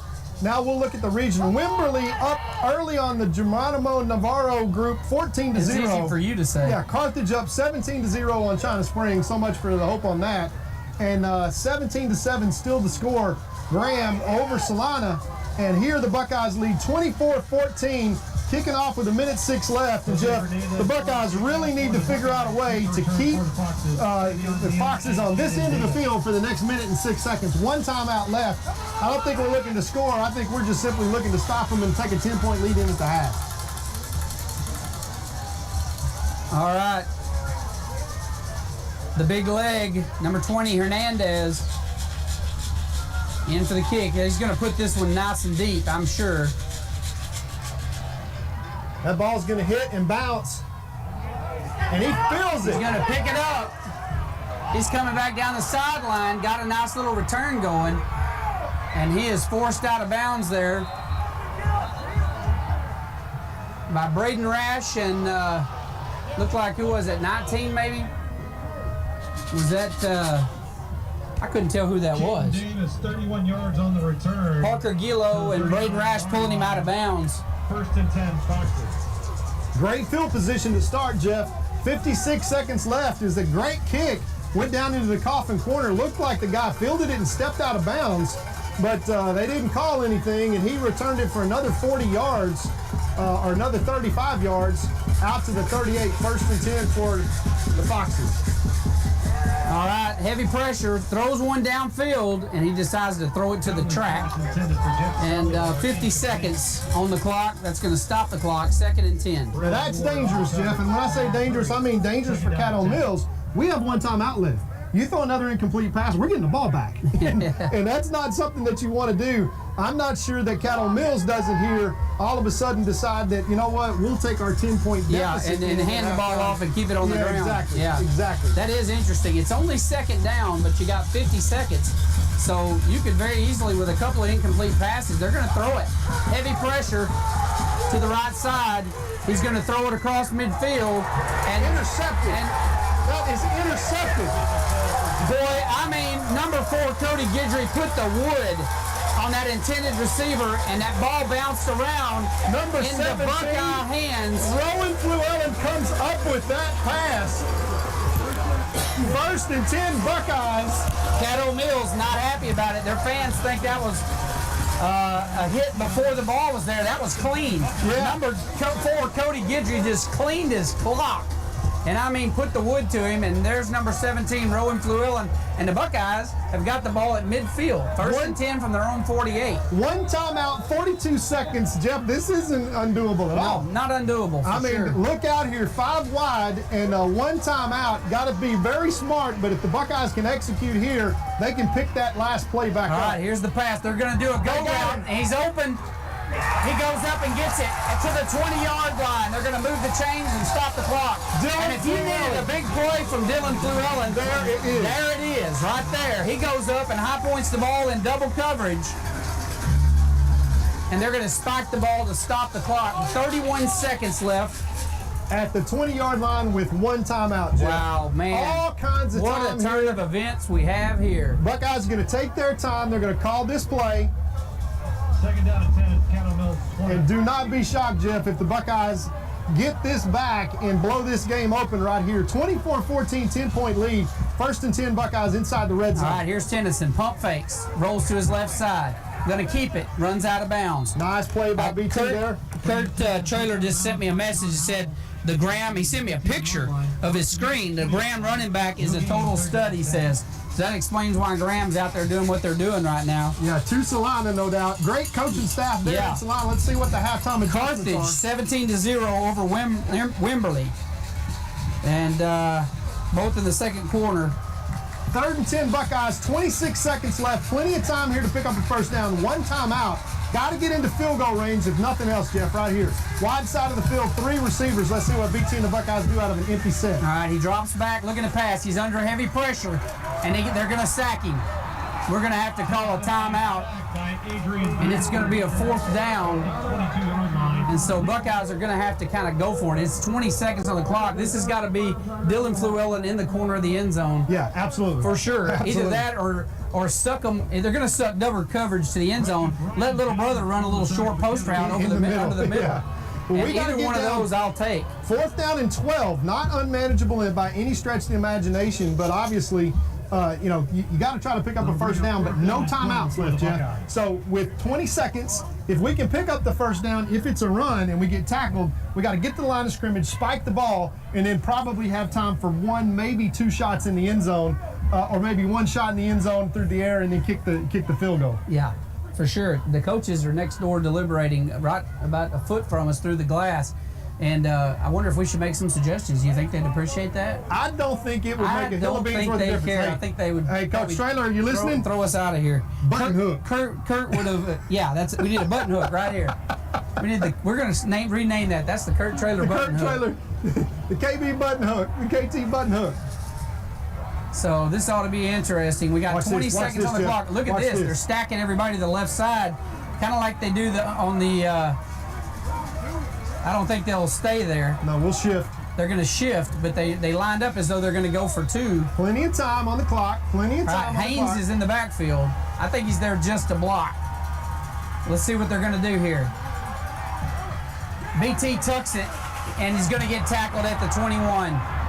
That was a big play there by number 14 for the Foxes, because that's going to be turnover on downs with 14 seconds left on the clock. That's twice, and don't think Jeff. They're not going to come out slinging. Yeah, that's twice, Jeff, that the Buckeyes have had the opportunity to get points and gotten themselves into no man's land, really, where you can't kick a field goal and you got 3rd and 4th and long. And that's the second time that we got a turnover on downs. We're going to have deep safeties here. You got to tackle number 2, Jeff. 14 seconds left. 24-14 right now. The Buckeyes have to be sure, as I think they're going to go back and just basically take a knee. They're going into victory formation. They're just going to take a knee. That's going to be the end of the first half, folks. Gilmer leads 24-14. We're going to take a break, obviously, and I tell you what we're going to do. We're going to actually have to keep rolling because we're going to film the band. So you'll be able to hear the band because you guys are listening to audio only on us, but the replay on eText tomorrow and on Wednesday, we want you to be able to watch the band. So we're going to film the Gilmer band, and so if you want to listen to the band, you'll be able to pick it up on the mic. We'll be back after halftime. The Med Shop Pharmacy in Gilmer's features a drive-through pharmacy for all your prescription and over-the-counter drug needs. Place refills using our free phone app RX2Go or use our convenient auto refill line 24/7 at 903-680-2626. Stop by and see our unique gift items for all occasions or visit us on the web at gilmermedshop.com. And don't forget, the Med Shop is your flu shot and vaccine headquarters for the fall and winter season. The Med Shop Pharmacy, your friendly hometown pharmacy.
With a hoop routine to Santa's parade.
Stars kick to the Gilmer fight song.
The Buckeye Band marches in the traditional American military style under the field command of Drum Major Jalen Wilkerson and feature twirler Hannah Threadgill. The band steps off to Invictus March by K.L. King and Queen City March by Bourne.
Join Jeff Rash and Alan Metzel each Monday morning for the Gilmer Buckeyes Coaches Show. Every week, Jeff and Alan discuss elements of the program, speak with special guests, give player updates, review key plays from the prior week, and give insights on the opponent for the current week. As a fan, this is your chance to go into the locker room and behind the scenes. To view the Coaches Show, go to GilmerBuckeyes.com and click on the Coaches Show button. Go Buckeyes!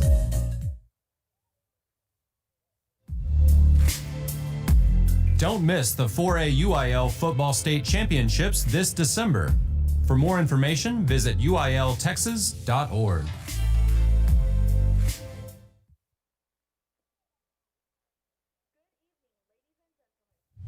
Two-time Hall of Fame inductees, Brent Godarsey and Marty Young.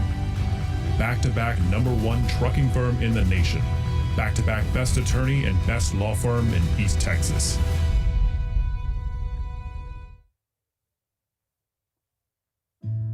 Crowley Funeral Home has been serving families in Gilmer since 1883.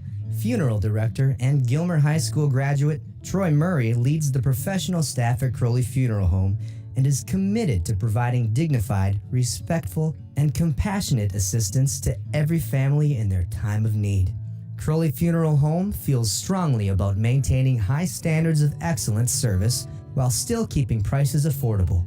At Crowley Funeral Home, we treat your family as our own. This is what matters. This is beyond X's and O's. This is the difference mutual respect makes. This is what character looks like. This is what defines us in Texas. This is sportsmanship. School sports. It's not the outcome that matters most, but the way the games are played. This message presented by the Texas University Interscholastic League and the Texas High School Athletic Directors Association. Gilmer National Bank is your hometown community bank, serving people in East Texas for over a century. We are your neighbors, friends, and partners in making this a great place to live. Our employees make us a special place to do business. We are there for you when you need us. Come by and see us and find out what makes people say, "That's my bank." Gilmer National Bank, an equal opportunity lender and member FDIC.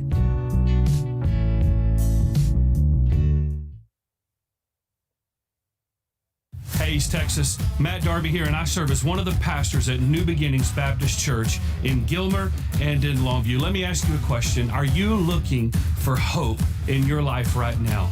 We believe that the answer is Jesus Christ, and every Sunday we fix our eyes on Him and we worship Jesus together. I want to invite you to one of our worship services at 8, 9:30, and 11 in Gilmer and in Longview. We'll see you there.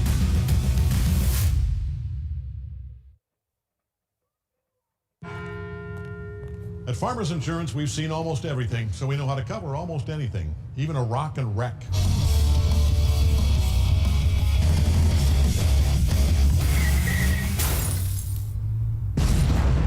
Yeah! He rocked and rolled right into it, but we covered it.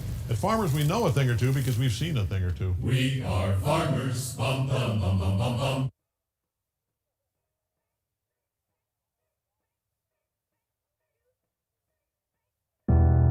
When tragedy strikes, you don't want to be in a position where you're second guessing your lawyer's ability or the resolve to get you fairly compensated.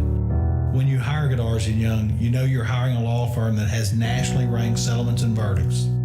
We have over 2 decades of experience holding 18-wheeler companies accountable for their negligent action. Don't make the mistake of hiring anybody else.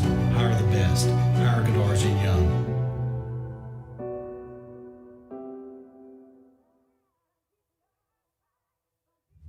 Extra, extra! Read all about tonight's game in Thursday's Gilmer Mirror, complete with pictures, coaches' comments, and a look at next week's opponent. The Gilmer Mirror has been serving the citizens of Upshur County since 1877. You know, reading the news online is fine, but there is nothing like physically picking up your hometown paper, turning the pages, and catching up on everything going on in our area. If you're not subscribing to the Gilmer Mirror, you're probably missing out. It's one of my favorite publications, and I know you'll love it too. The Gilmer Mirror, www.gilmermirror.com.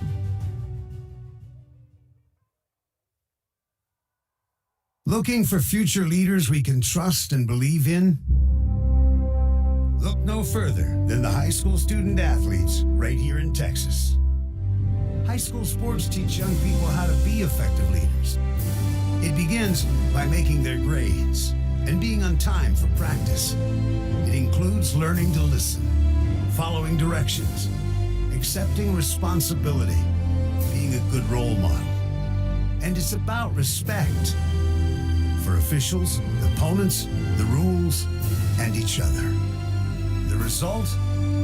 It transcends sports. It gives us hope for the future. High school sports. There's so much more than just a game. This message presented by the Texas University Interscholastic League and the Texas High School Athletic Directors Association.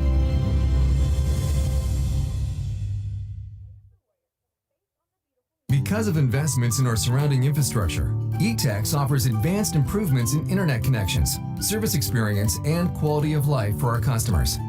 The driving force for eTex has been to create a state-of-the-art company using both the latest technology and local expert technicians, people you know.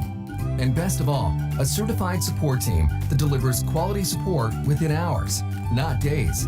eTex, local support from the team you trust.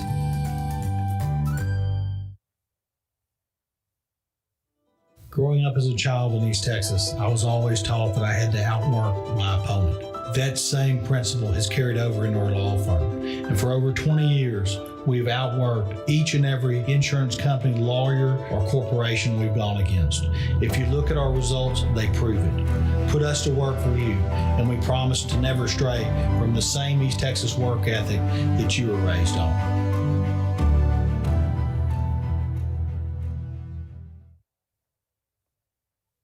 For 120 years, First National Bank of East Texas has been earning the trust of our customers and our East Texas communities through ever-changing times with the commitment, dedication, and financial strength of our network of branches across East Texas, fulfilling dreams big and small and earning your trust every day. Let our friendly, expert staff serve you and your family's financial needs. First National Bank of East Texas. Together, we're better.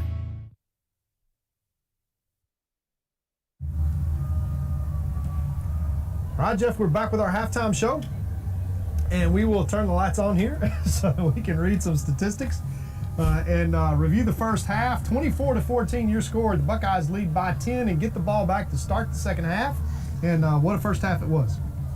Yeah, it was a great first half for the Buckeyes. And I'll tell you what, Todd, we said this all through the first half, but the Buckeyes looked fantastic. Yeah, they really played well. Now, the frustrating thing, if you're a Buckeye fan, is that you get down inside the 30-yard line. In fact, 3 times. Yeah, and one time on the 5-yard line and unable to get in the end zone, because actually this game right now shouldn't be to 20. What are we? 24-14. 24-14. Yeah, it should be probably 35 at least. 35-14. Yeah. Actually 35-7 because they shouldn't have got them. Right. So that just shows you how well the Buckeyes have played. I mean, we had obviously. These guys are fighting as the best they can to stay in this football game. We said in the beginning of halftime that the most important element to the key to success was to contain Townley, the quarterback for Caddo Mills, from the outside and to take away his draw in the middle. The Buckeyes have done that tonight. One play. He had one play that he broke, and other than that, he has a 7-yard run. Other than that, he's got nothing. His net yards, if it wasn't for the long play, would have been a loss. It would have been negative. So the Buckeyes in the first half have completely been able to own Townley, which was the key to this football game. And they are playing great football tonight. They're playing mistake-free football. They're playing hard, they're crisp, they're sharp, they're executing, and we are playing a very good Caddo Mills football team. And look, the stats are pretty phenomenal. Gilmer is winning the stat battle tonight. First of all, first downs. Listen to this. Gilmer, 16 first downs to the Foxes from Caddo Mills, only 4 first downs. I couldn't believe it was swayed that much. Listen to this. Rushing attempts. Gilmer has 28 rushing attempts, 154 yards. The Foxes have 16 rushing attempts for 122 yards. 2 of those were all of that. Yeah. They had two 60-yard runs, basically. 2 plays were 120 of that 120. That's exactly right. And then passing yards, listen to this, phenomenal. Talk about taking away a great quarterback. Gilmer was 9 of 20 for 155 yards in the first half. Townley for Caddo Mills was 6 of 13 for 42 yards. That's the biggest difference in this football game so far.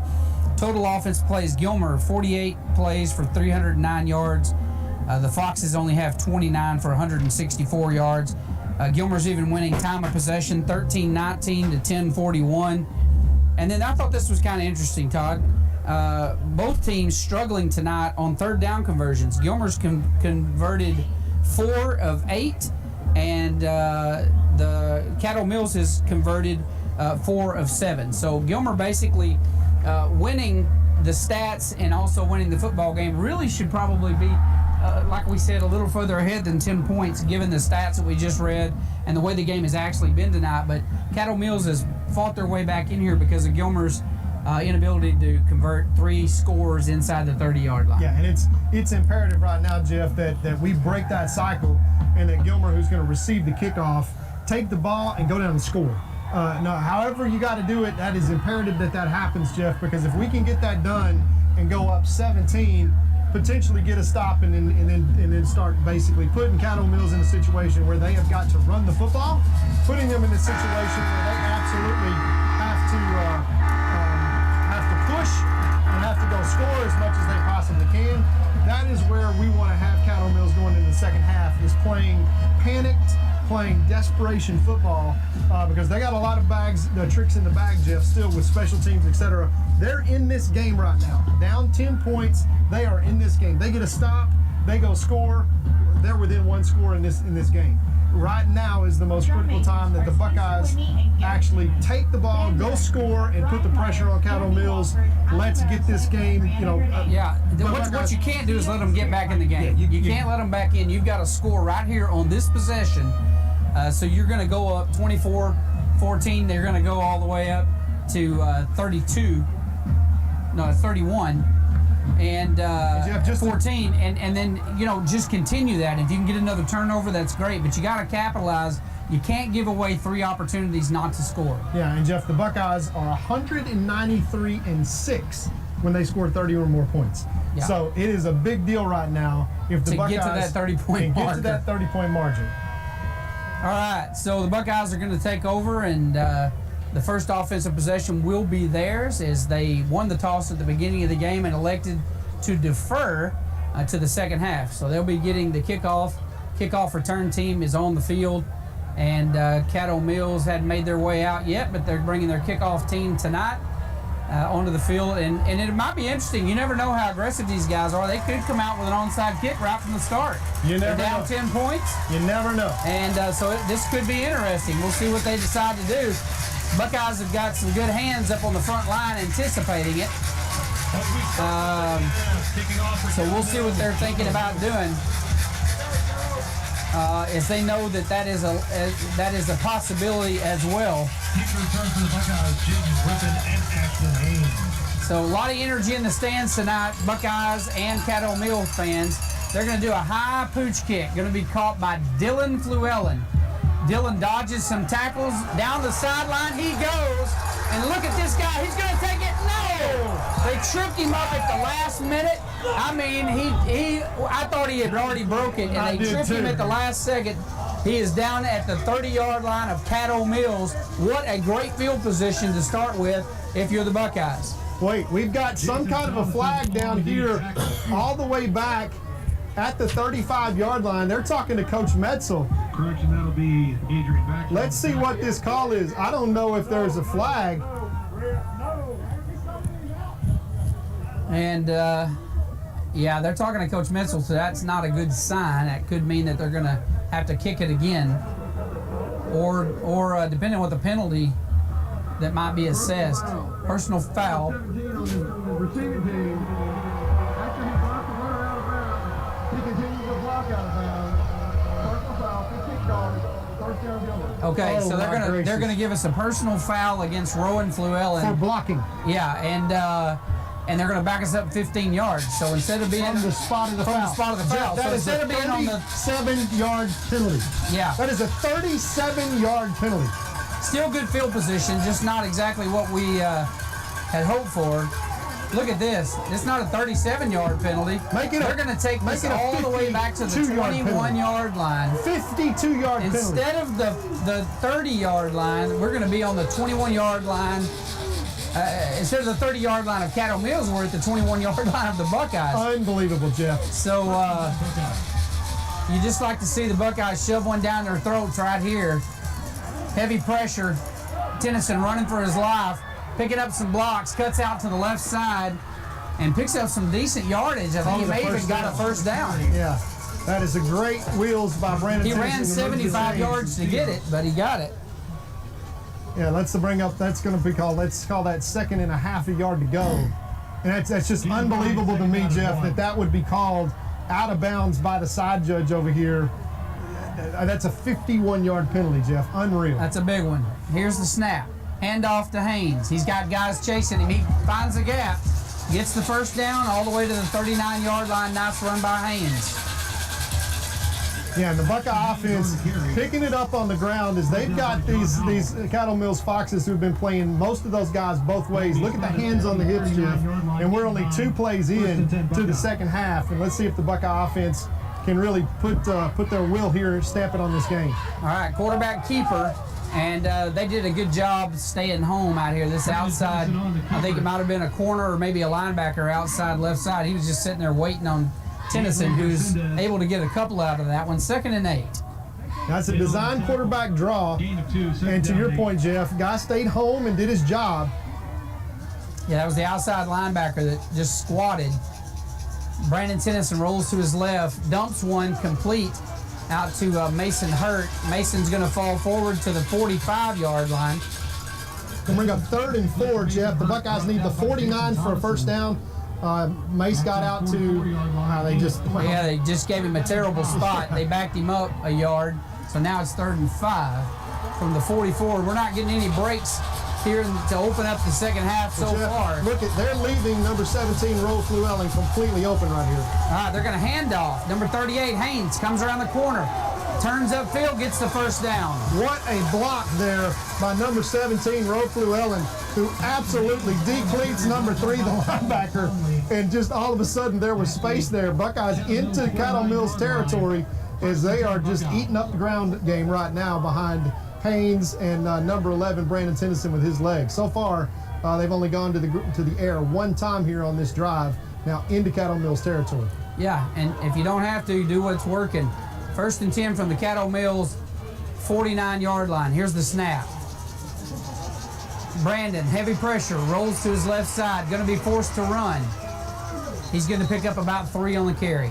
Running them sideline to sideline. And Jeff, look at all the hands on all the hips for Caddo Mills as they're saying, hey, that's 1, 2, 3, 4. That's 5 guys with their hands on their hips right now as they're literally being run sideline to sideline by Coach Lipsy and this offensive staff. Picking up 2 and 3 here, but Jeff, they're making those guys literally run wind sprints. Empty backfield.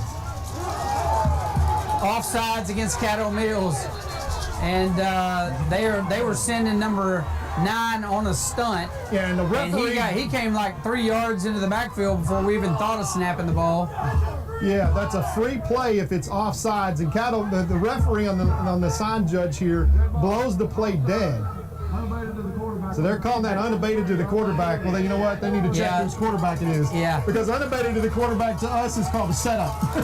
Having a guy run full speed at Brandon Tennyson is just basically getting himself posterized. Yeah, he called it dead. That should have been a free play. He should have allowed that play to go on. We could have got big yardage out of that.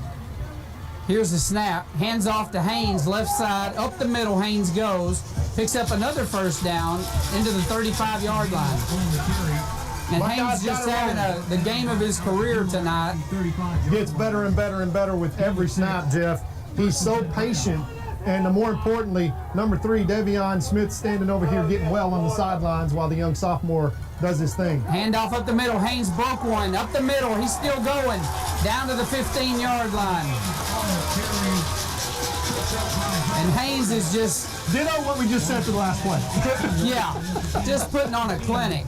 I mean, he is really getting after it. And the Buckeyes have got to hit pay dirt here, Jeff. Fakes the handoff to Haynes, dumps one to Roe Fluellen, and Roe gets in down to the 10. Good block by Dylan Fluellen, as big brother blocking for little brother there.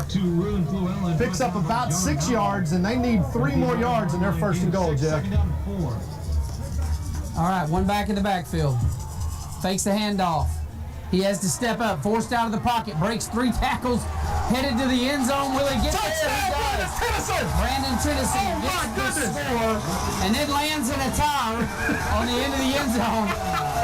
What a great job by Brandon Tennyson to get through the middle, breaks about 3 tackles, and gets all the way into the end zone. Can we get an official timeout? Because there's 4 items of laundry that are on the field, and it's all green. At the 7-yard line, the 5-yard line, the 4-yard line, and the 1-yard line, as Brandon Tennyson literally just left a wake of dudes laying on the ground. And Brandon Tennyson now has gotten the Buckeyes to that magical 30-point number with 7:59 left. Extra point to come, up and good. 31-14 Buckeyes. We'll be right back after these messages. Winningham Chevrolet is proud to support the Gilmer Buckeyes. Don't miss out on the 15% savings on the 2020 Blazer, Equinox, and Trax.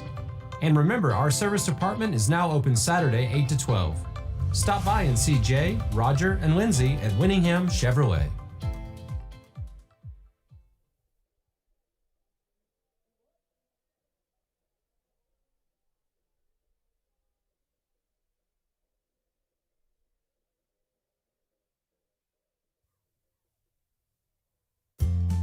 The Med Shop Pharmacy in Gilmer's features a drive-through pharmacy for all your prescription and over-the-counter drug needs.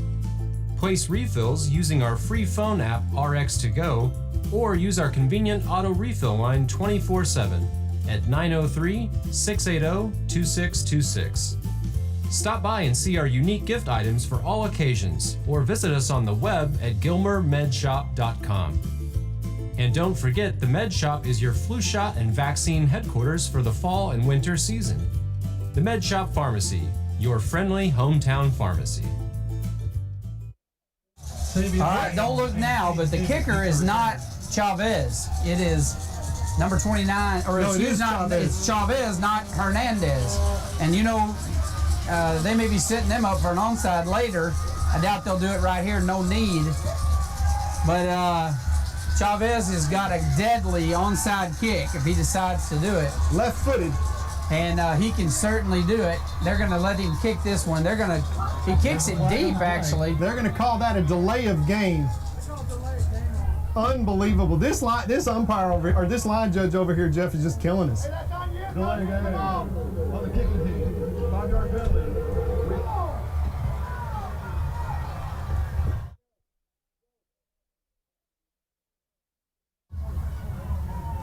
All right, so we're going to kick it again.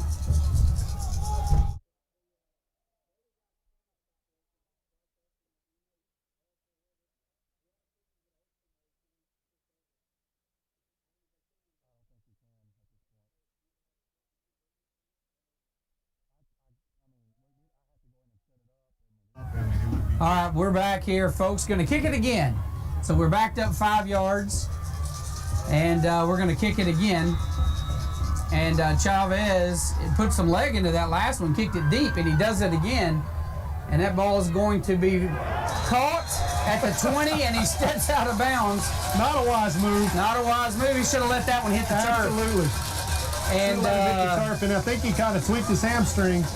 And if not for Chase, it's the outside linebacker, number 3, and that's Neal. And he's been chasing Haynes and Brandon Tennyson from sideline to sideline for 2.5 quarters now already. Yeah, and we just found out that evidently the camera crew that's filming the game for NFHS, their camera went down. So hopefully people are figuring out to go to GilmerBuckeyes.com and just listen to the game. Handoff up the middle. The Foxes, and that's a good run. He's got about 9 yards on that carry. Nice run there up the middle by the Fox. Connor Pounds on the carry. And 7:47 left to play in the third. 31-14. Gilmer got this ball game in hand right now. See if they can hold on to that big lead. They're coming hard after number 2, Townley. He dumps one, completes the pass, breaks a tackle, gets out past the 40 to the 44, and they've got a flag on the play. That's going to be holding against Caddo Mills. That's going to back up second and 2, Jeff. That's going to turn that into second down and about.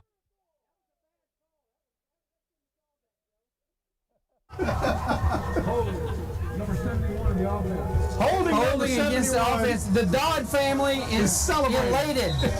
They're celebrating the referees for the first time ever. You saw that what happened this week, that a player from a school during a playoff game went and tackled a referee. Yeah, I could have sworn that was Joe Dodd in a wig. When I saw that, I instantly thought of Joe. Yeah, that was Joe Dodd in a wig. He was framing somebody for sure. Joe Dodd is not a fan of referees, I'll tell you. 2nd and 13 now for the Foxes. Man in motion. Quarterback rolls to his left side. He's under heavy pressure. He's going to throw it away. Almost picked off. That's a flag, Jeff. I think he didn't throw it past the line of scrimmage. No, he did not. That's going to be intentional grounding.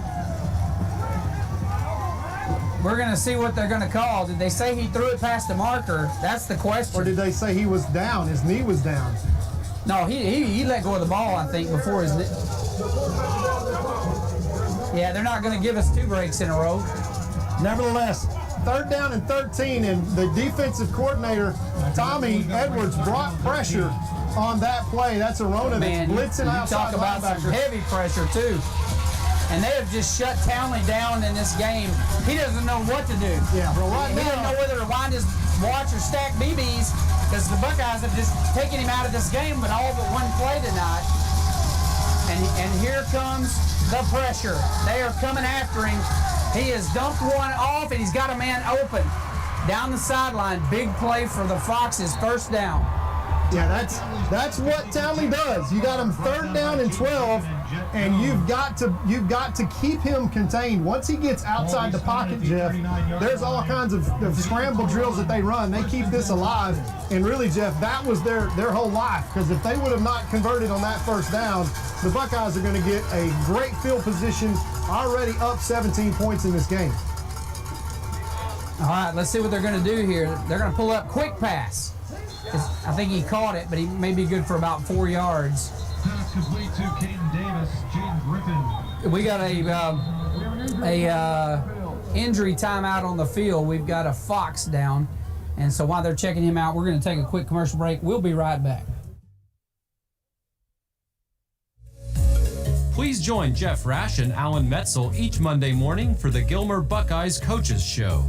Every week, Jeff and Alan discuss elements of the program, speak with special guests, give player updates, review key plays from the prior week, and give insights on the opponent for the current week. As a fan, this is your chance to go into the locker room and behind the scenes. To view the Coaches Show, go to GilmerBuckeyes.com and click on the Coaches Show button. Go Buckeyes!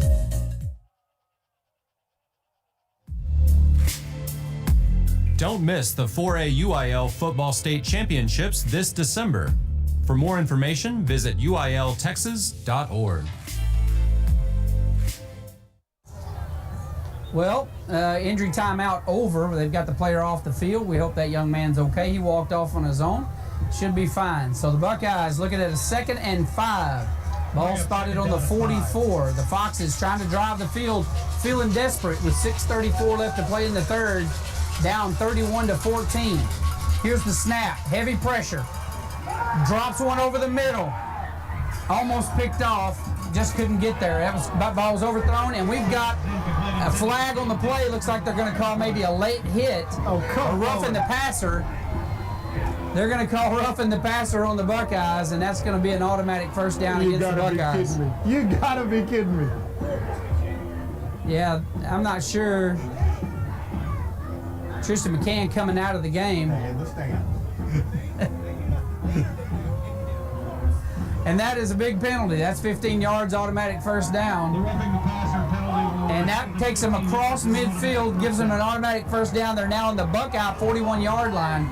So this is where you need to break the back of their momentum. We need to turn over right here. And they're going to the air, and they're getting kind of reckless. If you'll notice, he's frustrated. He's feeling the pressure of time not in his favor. Watch him. He's going to get sloppy and start slinging passes into double coverage. Drops back, looking to pass, launches one down the sideline. How is that not offensive? And there is a flag. There's a flag from the line judge on this side. I'm not sure what he's going to throw that on. Literally, the offensive man reached up and grabbed Jaden Griffith and yanked on his shoulder pad. Yeah, that's offensive pass interference. Yeah, that's two flags on the play. You've got one in the middle of the field, and you got one on the sideline over here. The line judge on our side of the field, the visitor side. They're going to say, is that illegal man downfield? What did he say? Illegal man downfield. So that's going to back them up 5 yards. It'll be repeat first down, but it'll be 1st and 15.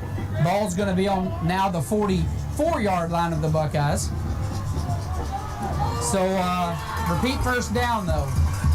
They've got a back in the backfield, 2 receivers right, 2 receivers left. Townley getting frustrated. Here's the snap. It was a low one. He steps up. He's going to get sacked. Is he? They got him. Yeah, he ran. Townley goes down at the line of scrimmage. He ran into Matt Burton. He spun around, and Matt Burton, who was coming from the outside, peeled back, coming right back down the middle of the field, and just met him as soon as he spun out of that. That's going to be a loss of 1. 2nd down and 16 now. And Jeff, to your point, lots of desperation now coming from Townley as the Buckeyes are playing basically man under coverage, and they are bringing heat with just 3 men and getting pressure. And let's see what happens here. 2nd down and 14 now. Buckeyes backing into zone. All right, empty backfield. Townley's in the backfield by himself. Steps up around him, out of pressure. He's going to throw. Got a man open, overthrows him. Thank the Lord.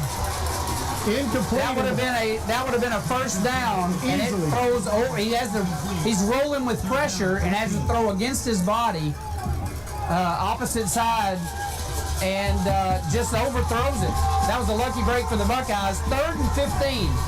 Ball on the 47-yard line of the Buckeyes. 2 receivers right, 2 receivers left. Obvious 4-down territory here, Jeff, inside Buckeye territory. Buckeye fans making a lot of noise. I don't know what the referees are doing, basically stepping in here. Yeah, I'm not sure what they're doing here. They're getting them set here. I don't know what the delay is here, but that's okay. We're not down on the field. So desperation setting in here. 3rd and 15. Townley drops back. He's out of pressure, forced out of the pocket. Going to have to run out of bounds for nothing. The Buckeyes stop them. It's 4th and 15. Yeah, and you're down 31-14, Jeff. 5:19 left to play in the 3rd quarter. All 3 timeouts. That's plenty of time. I think you punt this football right here, and you force Gilmer to try to go the distance. Yeah, they're bringing a punt team in. That's the smart move here, and you got a big punter. You try to pin Gilmer deep and potentially get a turnover here, because 4th and 15, you cannot afford to give the ball back to the Buckeyes about the 40-yard line. Yeah, we still got a lot of ball game left. Huge. It's 5:19 in the 3rd. Gilmer 31. And Caddo Mills 14. But lots of ball game left to play. So they're going to play the long game here. Big punt. Going to hit the ball, hit the ground. Rowan's going to field that one. Comes upfield. Look at this. Down the sidelines. Got a block. Look at this return all the way out to the 45-yard line. That's got to be a flag. I didn't see a flag. They took him about 5 yards out of bounds and planted him in the turf on the home side. How is that not a flag, Jeff? Yeah, they called the block on the. What's funny is they called the block on Rowan on our side earlier, and they take him 5 yards out of bounds. Yeah. So, questionable call. Buckeye fans not happy about that one. Well, and right now, Jeff, look out. Number 14, Dylan Fluellen, is man-to-man on the outside. 5:06 left to play here in the 3rd quarter. Big return all the way out to the 47-yard line. You're man-to-man with Dylan. Why not take a shot right here? All right. They're going to hand it off to Haynes. They're going to drop him for a loss. 4-yard loss. Missed a block there over the left-hand side. I'm not sure who the left side of that line is there, but just didn't get the number 9 coming straight through. It's going to be a loss of 3, 2nd down and 13 now. But once again, Jeff, you got Dylan Fluellen. Well, there's a safety creeping out over the top now, but the Buckeyes probably going to go to the air. All right, Tennyson drops back.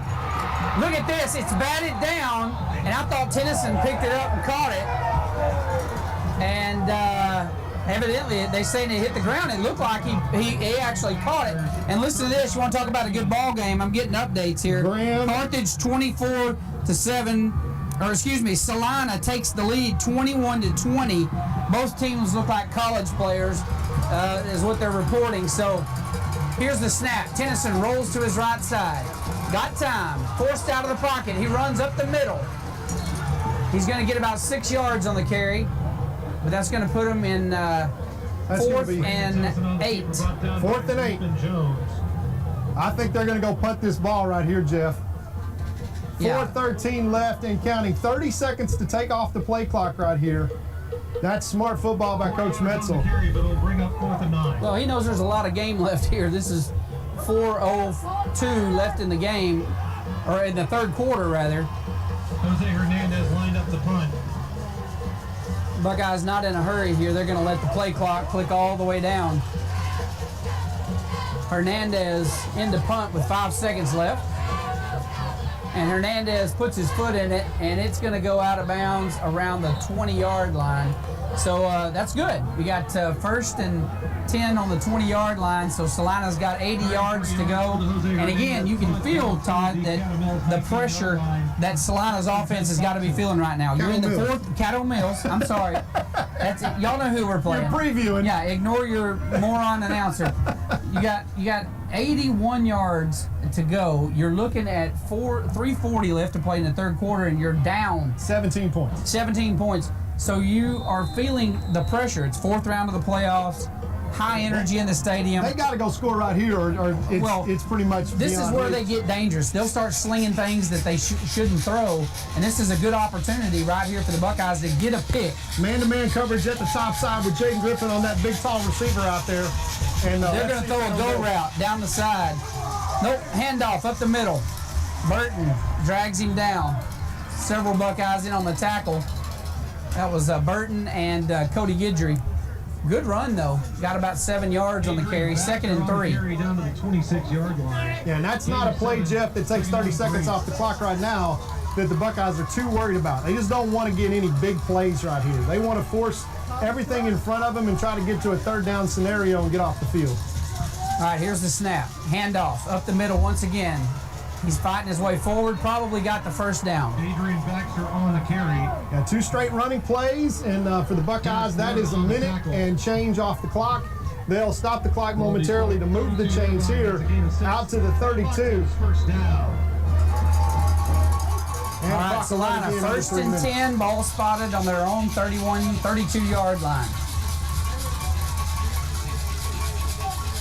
Handoff, number 5, right side. Does a great spin move, and then it gets planted by number 44, Matt Burton. He turns around, he spins out of one tackle and into a nightmare. Yeah, let me tell you, Matt Burton's lined up at right defensive end, Jeff. He just scrapes down the line of scrimmage, patiently waiting for the cutback. And when the cutback comes, the big cat I tell you what, for a guy that big, he can move, too. This guy can run.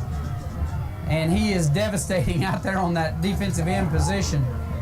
2nd and 8 for Caddo Mills. Pitch, they ran a jet sweep. And then Matt Burton turns around off a block and grabs him. And they are just shutting him down. 3rd down and long. And this is Jeff after a 2-minute and 50-second runoff. We're under 2 minutes to play now. And here's Caddo Mills 3rd and long, right where they don't want to be. Buckeye fans are into this game, buddy. I mean, they are into this game. Here's the snap. Quarterback's flushed out of the pocket to the right side. Throws downfield. Got a man open. Drops it. Unbelievable. He drops it. That was an easy 1st down in a 20-yard game. And they drop it. And that's going to bring up 4th and 8, and they'll have to punt.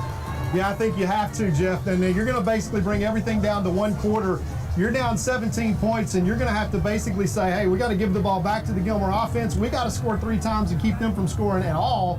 And time is now not exactly on the side of these Caddo Mills Foxes.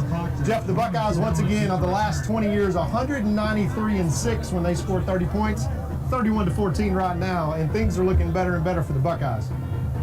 All right, they're lining up in punt formation. And here's the kick. It's a high one. Not going to necessarily go that far, and it takes a neutral bounce. It just absolutely dies. Anytime you get one that high in the air, you're not going to get a lot of roll on it. So 1st and 10 from the 35, the Buckeyes come back on the field, ready to move. You're in the way.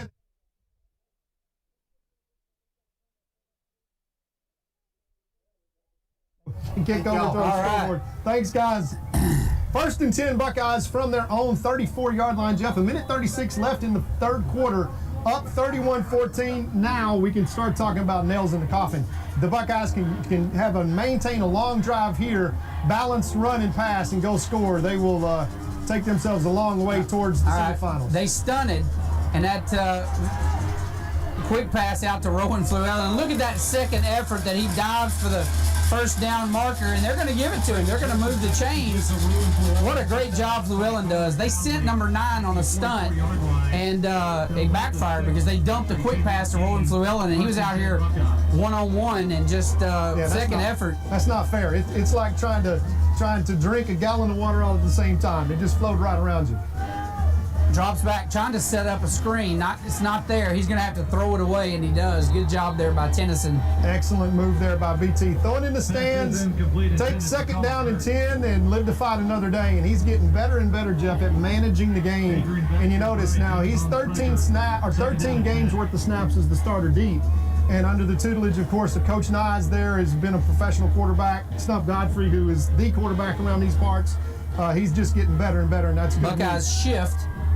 Quarterback keeper around the right side. Look at Brandon just taking what they'll give him and just flowing like water through his blocks. Does a good job of not getting impatient and just taking what they'll give him. Great run there. It was about a 9-yard run. It's going to be 3rd and 1. Yeah, I really wonder now if Coach Gibson is going to look back at this game in Pleasant Grove and say that Townley and Brandon Tennyson are in the same league. Because the stats say otherwise, Coach Gibson, if you're out there listening. Well, so far in this game, for sure, Tennyson having a great game. Here's the snap. Handoff up the middle. 38 gets the first down, bounces out to the right side, headed down the sideline, and forced out of bounds at the 23-yard line. What a great run by Haynes, and I just love watching this young man. He's such a great kid, so nice, and what a great strong runner. And man, we've got him for the rest of the season and 2 more. At the 23-yard line, that's a gain of 25. A great sophomore class. I was talking to Todd down here on the coaching staff, and he basically said everybody talks about how great the 8th grade is. What about that sophomore class? Yeah, it's sophomore class, and I'm glad my son is in that class. Touchdown Buckeyes. Blown coverage. Mason Hurd is wide open. Mason Hurd is wide open to the left side end zone, and BT does a good job looking up and seeing the blown coverage, dumps it out to Mason, who goes up and gets it, and another touchdown for the Buckeyes. 37-14, extra point left to come. 35 seconds in the 3rd quarter, and folks, the Buckeyes have just opened the ice tray and started putting this one on the cold stuff as extra point left to come. And that is just Brandon Tennyson seeing the field, taking what the defense gives them, extra point up and good. 38-14, 35 seconds left in the 3rd quarter. We'll be right back after these messages. 2-time Hall of Fame inductees, Brent Godarzi and Marty Young. Back-to-back #1 trucking firm in the nation. Back-to-back best attorney and best law firm in East Texas.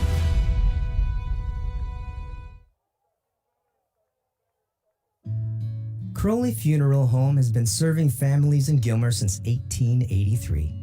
Funeral director and Gilmer High School graduate Troy Murray leads the professional staff at Crowley Funeral Home and is committed to providing dignified, respectful, and compassionate assistance to every family in their time of need. Crowley Funeral Home feels strongly about maintaining high standards of excellent service while still keeping prices affordable. At Crowley Funeral Home, we treat your family as our own. Lines up to kick off. And we're back after a 60-yard drive, and Brandon Tennyson to Mason Hurt for the touchdown brings this score to 38-14. Buckeyes lead with 35 seconds left in the third quarter. Number 29, Dominique Chavez, once again the left-footed kicker, on to kick off for the Buckeyes. Normally he's been the pooch kicker. He's got the short one set up now. He pooch kicks this over to the right-hand side, and it's fielded once again and fumbled, goes out of bounds. And poor number 3 for the Caddo Mills boxes. Having a rough night. Savion Neal, and he tries to field it, and it just bobbles out of bounds, and he's got the, it just That's takes exactly the loss what back happened to to him 22. a while ago, except instead of being on the 20, it's 2 yards further. Yeah. All he's got to do is let that hit and roll out of bounds, and they get the ball at basically the 35-yard line. And they're going to be at the 24-yard line, so they're okay. But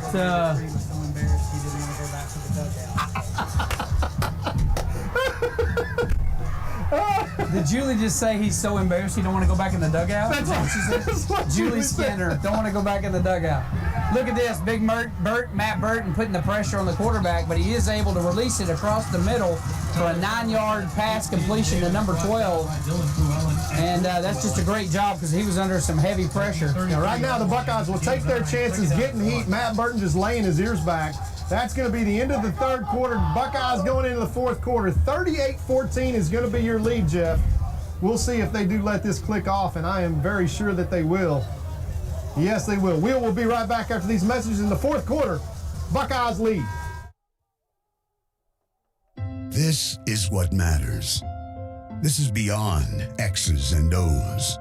This is the difference mutual respect makes. This is what character looks like. This is what defines us in Texas. This is sportsmanship. School sports, it's not the outcome that matters most, but the way the games are played. This message presented by the Texas University Interscholastic League and the Texas High School Athletic Directors Association.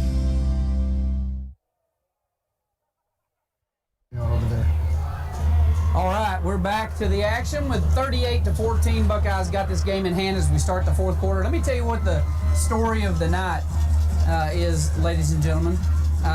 It is Buckeye domination on both sides of the ball. And folks, I'm telling you, I wish you were here. These guys are playing the best game, the game of their life tonight. They have played just almost perfect. And defensively, they have played like absolute champions. Offensively, just amazing. And they're playing against a great football team in Caddo Mills, but they are playing their best game all season. I can't wait for the coaches show to talk to Alan about this on Sunday. We'll post it on Monday morning, but I can't wait to see what he has to say about this game. It's 2nd and 1 for Caddo Mills. They are in the shotgun. We're going to rush 3 men up front. They're going to pass, and he's going to run. He's going to step up and get the first down, plus a whole lot more around the left side. Forced out of bounds around the 47, 48-yard line, and that's a great job there by the quarterback, being patient and getting downfield. Number 24, Jerron Choice, has got outside container out on that side, and he just gets cracked by the receiver and just basically tries to get up the field. And you see, when you let Townley outside, he can hurt you with his feet. That's probably the best run of the second half so far, Jeff, for sure. All right, Townley drops back. He's looking to pass. Scrambling to his right. Look at it. He's backing way up, and he has to throw it away. And he dropped back about 15 yards from the line of scrimmage when he released the ball. And Townley, he's just not seen this year. This guy, keep in mind, he has had 2 games where he rushed over 200 yards this year. Yeah, and threw for another 250. Yeah, he is the real deal, but the Buckeyes have shut him down tonight. This will be his, unless he just pulls off a miracle in the fourth quarter, this will be his worst game statistically all year by far. So the Buckeye defensive plan, let's take our hats off to Alan Metzel and Tommy Edwards. They have played a good defensive game tonight. All right, empty backfield. Quarterback rolls to his right side. He's not going to be running. He throws. Got a man downfield. He's out of bounds. That's going to be no catch. No catch. Oh, no. The half judge is saying... Yeah, they're saying no good. Everything's fine. He didn't have it. He was out of bounds by a yard. I don't know what they were even talking about. 3rd down and 10 now, Jeff. 11:37 left in this ball game. Buckeyes have it well in hand, 38-14. But right now, it is basically number 2 and those other dudes in green against the black flag. And number 2 in green has been held to his season lows in all categories. Caddo Mills, who averages 42 points a game, Jeff, sitting on 14 right now, going into the 4th quarter. Now it's time to start looking at those other scores, especially Salina and Graham. It looks like that's who the Buckeyes will get next week. All right, here's the snap. He drops back, rolls again to his right side. He's going to throw downfield, and again, he throws it out of bounds. He had no choice. It's 4th and 10.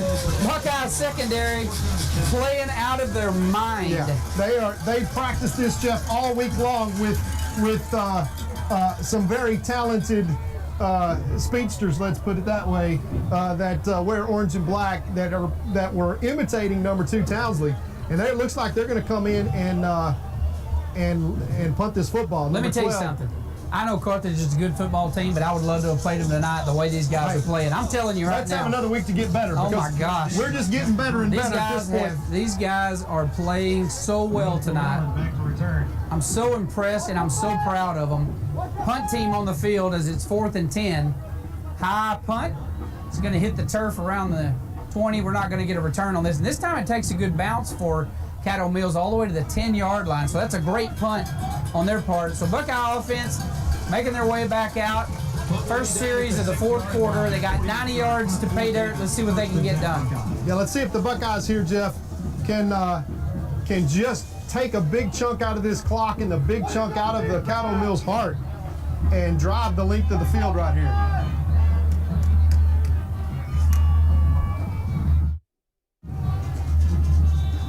All right, 2 receivers right, 1 left, 1 back in the backfield. From the shotgun here, they dump it out, go up. It's a quick pass intended for Haynes, and he is just not able to hold on to it. That's going to fall incomplete. Yeah, he had room to run, Jeff, and hopefully here the Buckeyes can pick up a first down, because you don't want to get 3 quick incomplete passes and get behind the chains and then punt from your own end zone. 11-19, that also incomplete passes would stop the clock. 2 receivers right, 1 left. They hand it off to Haynes up the middle. He finds a seam, runs into a blocker, but he picks up about 9 good yards on the carry, and that's what we needed. So it's going to bring up 3rd and about 1, maybe 2. Yeah, ran into the back of his own blocker. Otherwise, he's still running because he had a seam. He's so patient back there. It kind of reminds you of Davion Smith, how patient he is with the blocking. All right, here's the snap, and they're going to. Is that a timeout? That's a timeout, Buckeyes. And I'm not sure they didn't like something they saw, so they call a timeout right at the last minute. And we'll take a timeout and be right back. Gilmer National Bank is your hometown community bank, serving people in East Texas for over a century. We are your neighbors, friends, and partners in making this a great place to live. Our employees make us a special place to do business. We are there for you when you need us. Come by and see us and find out what makes people say, "That's my bank." Gilmer National Bank, an equal opportunity lender and member FDIC.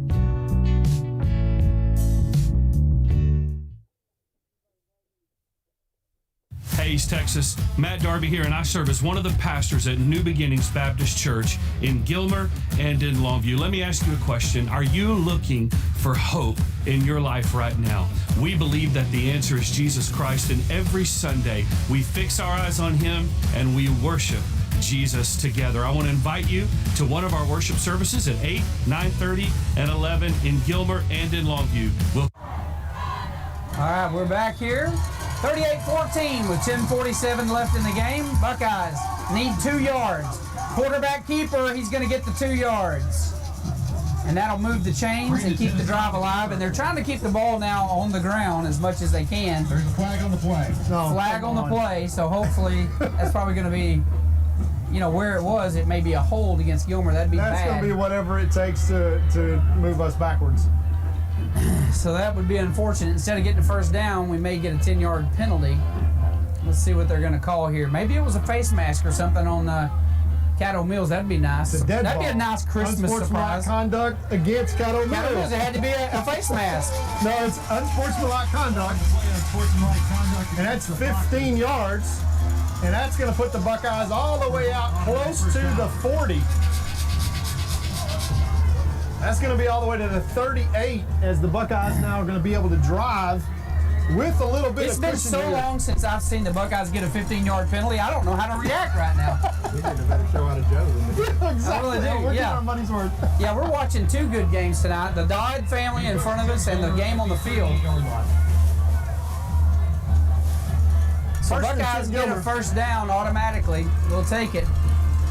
And a bonus of 15 yards. Here's the snap. Handoff to Haynes up the middle. Lowers his head and gets tackled forward for an 8-yard gain. 2nd and 8. He's so sudden, Jeff. When he bursts and just hits the hole, he is so sudden. And all of a sudden, he's standing literally behind his blockers, and then he just bursts forward for 7 yards, all the way out to the 45, and now we're down to 10 minutes left in this ball game. Buckeyes got it well in hand, 38-14 with this 20-point lead. You just like to drive down and score here, and then just run the clock. All right, quarterback keeper, left side. Not a lot there, but somehow or another, Tennyson finds a way to get 7 yards and a first down for the Buckeyes. Move the chains into Caddo Mills territory, and Jeff, Brandon Tennyson probably knocking on the door of 100 yards at this point, as he has been a primary weapon with his feet. And I think he's just proven, Jeff, from a quarterback standpoint, who the king of the hill is out here tonight in Commerce.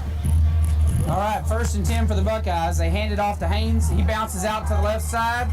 Got plenty of room to run. The clock continues to run as he picks up 7 or 8 good yards. And guess what? I just asked Mark, and Tennyson is at 134 yards so far in this game tonight. And I think that's a record for him this year, possibly. More carries, more planned carries than ever. But you talk about, it just makes me mad when you hear people talk about, oh, there's better runners out there than Brandon Tennyson. We don't run him. That's the point, because he can throw. He's called a quarterback. But when we need him to run, he's probably the best running back on our team. All right. They're going to let him run it again, and he's not going to get a first down. He might get a yard on that one, depending on the spot. I think maybe just back to the line of scrimmage, and it's going to bring up 3rd and 2. But more importantly than that, that keeps the clock running. We're at 8:45 left to play in the game, and Buckeyes just playing out of their minds tonight. Well-coached football game tonight. And Todd, you said it a while ago. We're literally, we're 4 quarters or 8 quarters away from a state championship. That's close. Hand off to Haynes, and he may have got a yard on it, and that's going to bring up 4th and 1. And Sammy Bustillos. Clock continues to run, 8:12. Yeah, 4th and 2, and we're going to go for it here. This will be a carry by Haynes up the middle. He's going to get it. First down, First Buckeyes. down, and keeps the clock rolling. That's what we want. They're going to move the chains and keep the clock rolling. Down under 8 minutes now left to play. Nothing left to do, Jeff, but bring out the daggers, burn the clock, and go score right here. Haynes is going to get probably 6 or 7 carries, however many it takes to get to pay dirt. He's 36 yards away right now, and I think he's going to get the bulk of these carries. All right, they're going to do a jet sweep around the left side to Jaden, and I don't know how he just got through. He just snuck around people. I think he ran right by people that didn't know he had the ball. Literally. I mean, he really just weaved in and out for 8-yard carry. Move the chains once again. Jet sweep tonight. Yep, move the chains once again. I tell you what, there's a lot of very tired foxes that have been run literally from sideline to sideline all night long, and it's paying dividends now. They don't say that he moved the chains. 2nd down and 1. Stop the clock going out of bounds. Well, Caddo, it's 2nd and less than 1. Caddo Mills just shocked here at this performance tonight by the Buckeyes. Here's the snap. They hand it off up the middle. Look First at this. down, What a Haynes. great effort What by an effort. Haynes. Hit 5 yards behind the line of scrimmage Yeah, by 2 he guys. runs like Earl Campbell. That's what he's kind of built like. He's got the big legs, and you hit him, you think you've stopped him, and then he lunges for another 3 yards. Yeah, He's and just a it's great runner. picks up the first down, keeps the chains moving, keeps the clock moving. We'll be down under 7 minutes to go, Jeff. And remember, the Buckeyes started this drive down inside their own 20. And this is just basically grounded pound. And the Buckeyes listen to winning the this. battle. It is 31-28 Carthage. That is a game over there with China Springs right now. We're going to go to the air. Picked it off. They picked it off. We tipped it up in the air. We tried to catch them sleeping, and we ran a route. That pass was intended to number 2, Jaden Griffin. He tipped it, and it just landed right in the hands of the safety. So we're going to turn over. But the good news is we started that drive down on the 10, and we drove all the way down there, eating up half of the fourth quarter. Yeah, it really doesn't matter because you know what the Foxes are going to come and do. And, of course, it's Townley, the quarterback, that got that interception off the tip. And I guess Rowan Flewellen probably wishes that he had that one back. It hit him in the hands and just went right through his hands and tipped it up right into Townsend's hands. That's probably a touchdown otherwise. First and 10 Foxes. At their own 22. First and 10 on their own 22. Here's the snap. They're going to hand it off up the middle, and he's going to get nothing. They're going to drop him. Maybe he gets a yard on the forward momentum, and he's hurt. He got slammed so hard by, I think, might have been Choice or Borda, but their running back is hurt. Yeah, he just got pile driven on the tackle. Yeah, that looked like more like a WWE move than a football tackle. We're going to go to a commercial break. We'll be right back. At Farmers Insurance, we've seen almost everything, so we know how to cover almost anything, even a rock and wreck.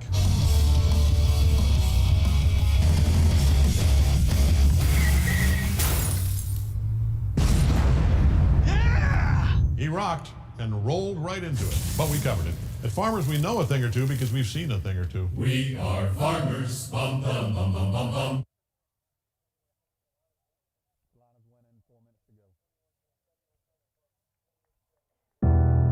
When tragedy strikes, you don't want to be in a position where you're second guessing your lawyer's ability or the resolve to get you fairly compensated.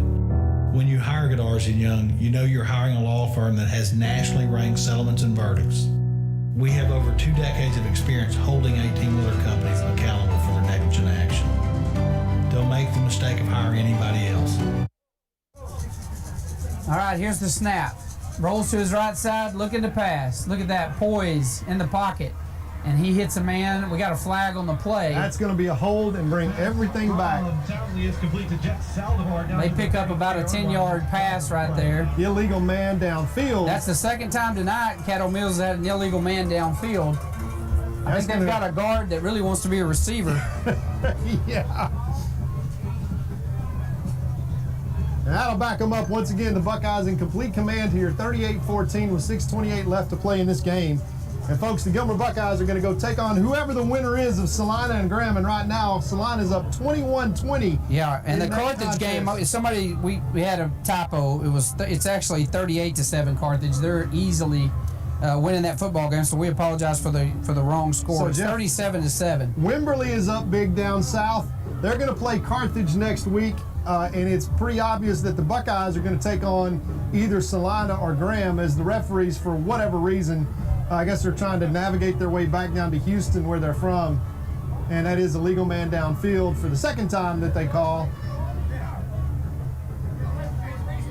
And it's going to back them up once again and turn this into second down, and let's call it 13 now. Illegal man downfield on the Foxes. 5-yard penalty. We'll bring up second down 13. We put the scoreboard back up. Second 13 for the Foxes from now inside their own 20. 2 receivers right, 2 left, 1 back in the backfield. And the story tonight is they've just been outmatched on every play. And he's going to be forced out of the pocket, upfield. Dodges would-be tackler, but look at that pursuit by Jet Jones. It forces him out of bounds. He does get the first down and runs out of bounds. And he did that a lot all year this year. You just haven't seen it a lot tonight. Yeah, he's been largely contained, and he's running for his life there because Matt Burton's coming from the backside. And Matt Burton, you want to talk? You know, he reminds me of Mac from Bladewater a couple of years. Look at him fighting his way into the backfield. runs to his right side. Quarterback's going to drop it, and look at this. Yeah. Jet Jones is there to drag him For the down. sack. What a great job. Drops him for a loss of about a yard. Yeah, it's amazing to me. Jet Jones is like 5'7". I love that kid. And he is a tackling machine. Yeah. I'm telling you. He's 2-yard He loss. looks like he's 220 pounds in the way Let that me he tell you runs. something. If the parents of Jet Jones are listening to this game by chance, if you don't like Jet, I'll adopt him. We'll take him. I really like that kid a lot. I will take him. He could be come into the Rash household. I bet he eats a lot. He may not be big, but I bet he eats a lot because he tackles like he's 6'4". Love watching this kid play football. Yeah, he is pound for pound, Jeff. Probably the best defensive. Pound for pound, there's not. There, the best there's not. He defensive may be the football best player one in the Gilmer state. we had for a No, he long may be the time. best one in the state. And they get complete. He knocked it out of bounds. That was number 19 on the defense there. What a great job by Parker Gillo to get in there and break that up. 3rd and long now. 5:26 left to play. It's probably 4-down territory, but it's all for naught for the Foxes. They do not have the time, and really, I don't think they've got the horsepower per se, as well as this black flag. No, this is just a effort in futility, an exercise in futility. They're going to throw a go route, and that's going to be broken up. And once again, Parker Gillo over there on the man-to-man. 4th and 12, and here comes the punting team as the Foxes are going to wave the white flag here, Jeff, with 5:21 left. Yeah, they know this game's over. Yeah. It's all over, but it's just a formality at this time. 4th and 12, they're going to have to punt. The ball's on their own 29-yard line, 30-yard line. Buckeye fans and the Fox fans, break for the exits, folks, because the Buckeyes are going to the Final Four. 38-14 with 5:21 left to play in this contest. Almost blocked. Let's see if Rowe decides to play this one on the bounce. He's going to get a return. Breaks one tackle, cuts up middle, bounces outside, breaks another tackle, finally brought down at the 36-yard line. Great job. So here comes the offensive unit once again on the field, who have just played magnificently tonight. They have. And Jeff, here's the scary part. They left 21 points on the field. They left 21 points. Yeah, on they the did. field. This could be a 59-14 affair, pretty simply. I'm gonna send a strongly worded letter to Alan Metzel about those 21 points. And I'm gonna write your name at the bottom of it. I have a feeling over the next 8 quarters we're going to need every one of those absolutely. points. Absolutely. But the exciting thing, Jeff, is that these Buckeyes not only came out here and played the best game of the season, but they're getting better. Handoff. Haynes once again, he breaks it up the middle. Look at this guy. 13 yards and a first down down to the 49-yard line. Yeah, that's our JV running back, folks, that is putting on a clinic. How many yards does Haynes have on the night? I would dare say we're approaching 200. Let me check with the guru, Mark Skinner, on the stats on that quick. For Haynes, and I have a feeling that he's about to have a lot more here in the next 4 minutes and 45 seconds. Yeah, let's try to keep up with what he's got. He's at 174 right now. Needs 26 yards for 200 yards. Remember, this was our JV running back just a couple of weeks ago. Handoff once again to Haynes. He gets dives forward for a gain of 2. Well, that's 176. Yeah. We'll keep he needs track. to break one more because we want him to get to that 200 mark. Ball is on the 50, second and 8. Jeff, 515 total yards for the Buckeye offense. Wow. At the 50-yard line. Let's put it this way. Whoever between Solana and Graham is watching film next week on their opponent is going to get pretty depressed when they wake up in the morning and watch these Gilmer Buckeyes. They have played fantastic here tonight. They've played just nearly perfect. Jet sweep, number 17, Rowan Fluellen cuts it upfield. And look at him how he's going down. Most people just go down. Rowan keeps running as he's falling. Yeah, and gains 4 yards. And he gains 4 extra yards. Let me fall right over there. Yeah. I'm going to fall down 4 yards right over there. Yes. I mean, that's amazing. It's just the mark of a good runner.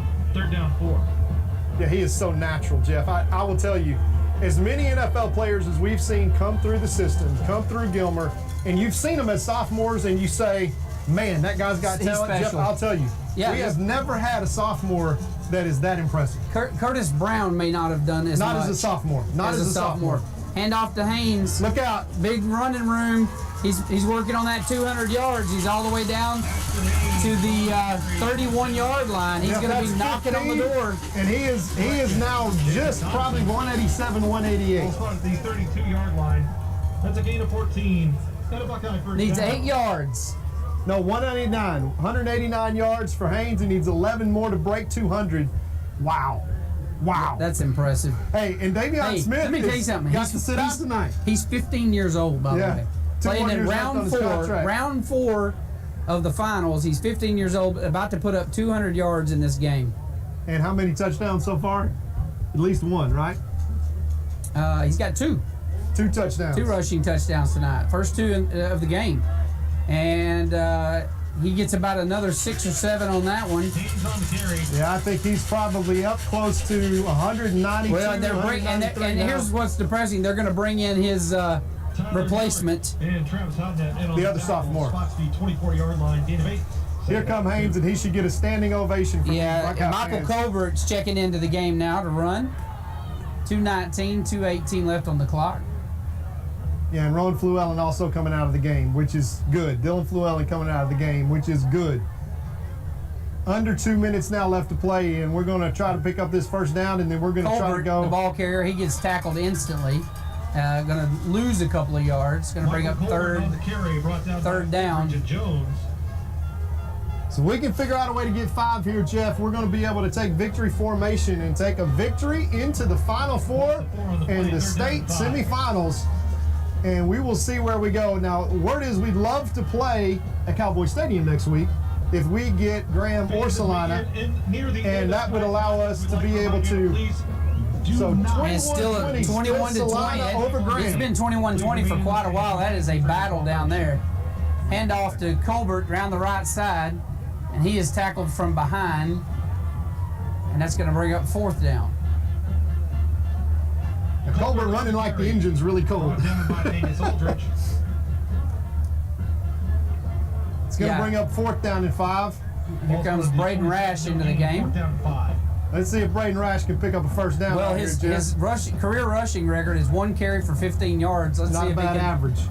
They're going to hand it to him on 4th down, no pressure. Yeah. 4th and 5. If he doesn't get this, he's not riding home with me tonight.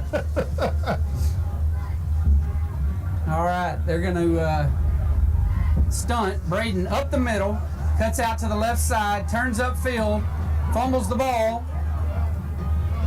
I think the Buckeyes got it, and that's probably going to be for a first down. Rash on the carry, brought down by John Howell. We'll wait on the spot.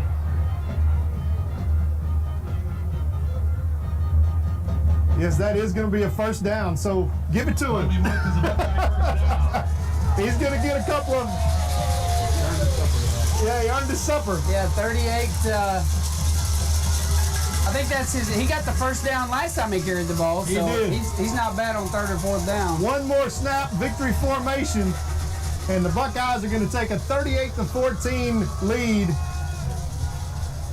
Back on the bus, and one more week at least, as the Buckeyes are going to be 1 step away next week from a state championship appearance.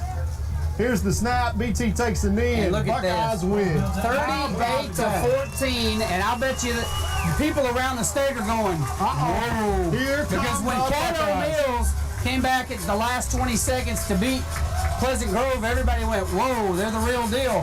When you look on the scoreboard tonight, I bet there are stadiums all over Texas when they were announcing 38-14 tonight going, whoa.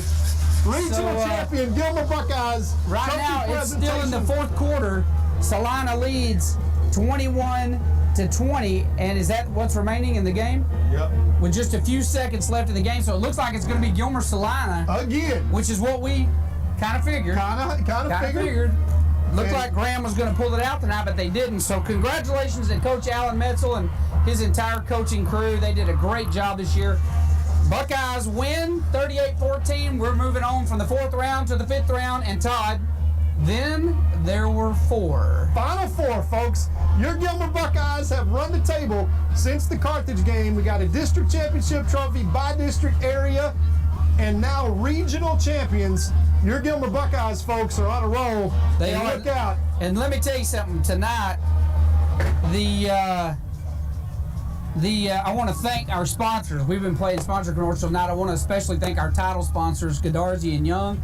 They have been with us. They support these kids in every way. I don't care if you're in the band, the drill team, the football team. If we had a chess team, they'd sponsor that. They always step up for our boys, and I just can't thank them enough. And folks, don't look now, but with 10 seconds left on the clock, Graham just pulls ahead 23-21. And so it looks like Graham maybe who we're going to see next week. Unless we see a Caddo Mills miracle like what happened last week. It looks like that they kicked a field goal and came up ahead. Wow, that's an interesting turn of events.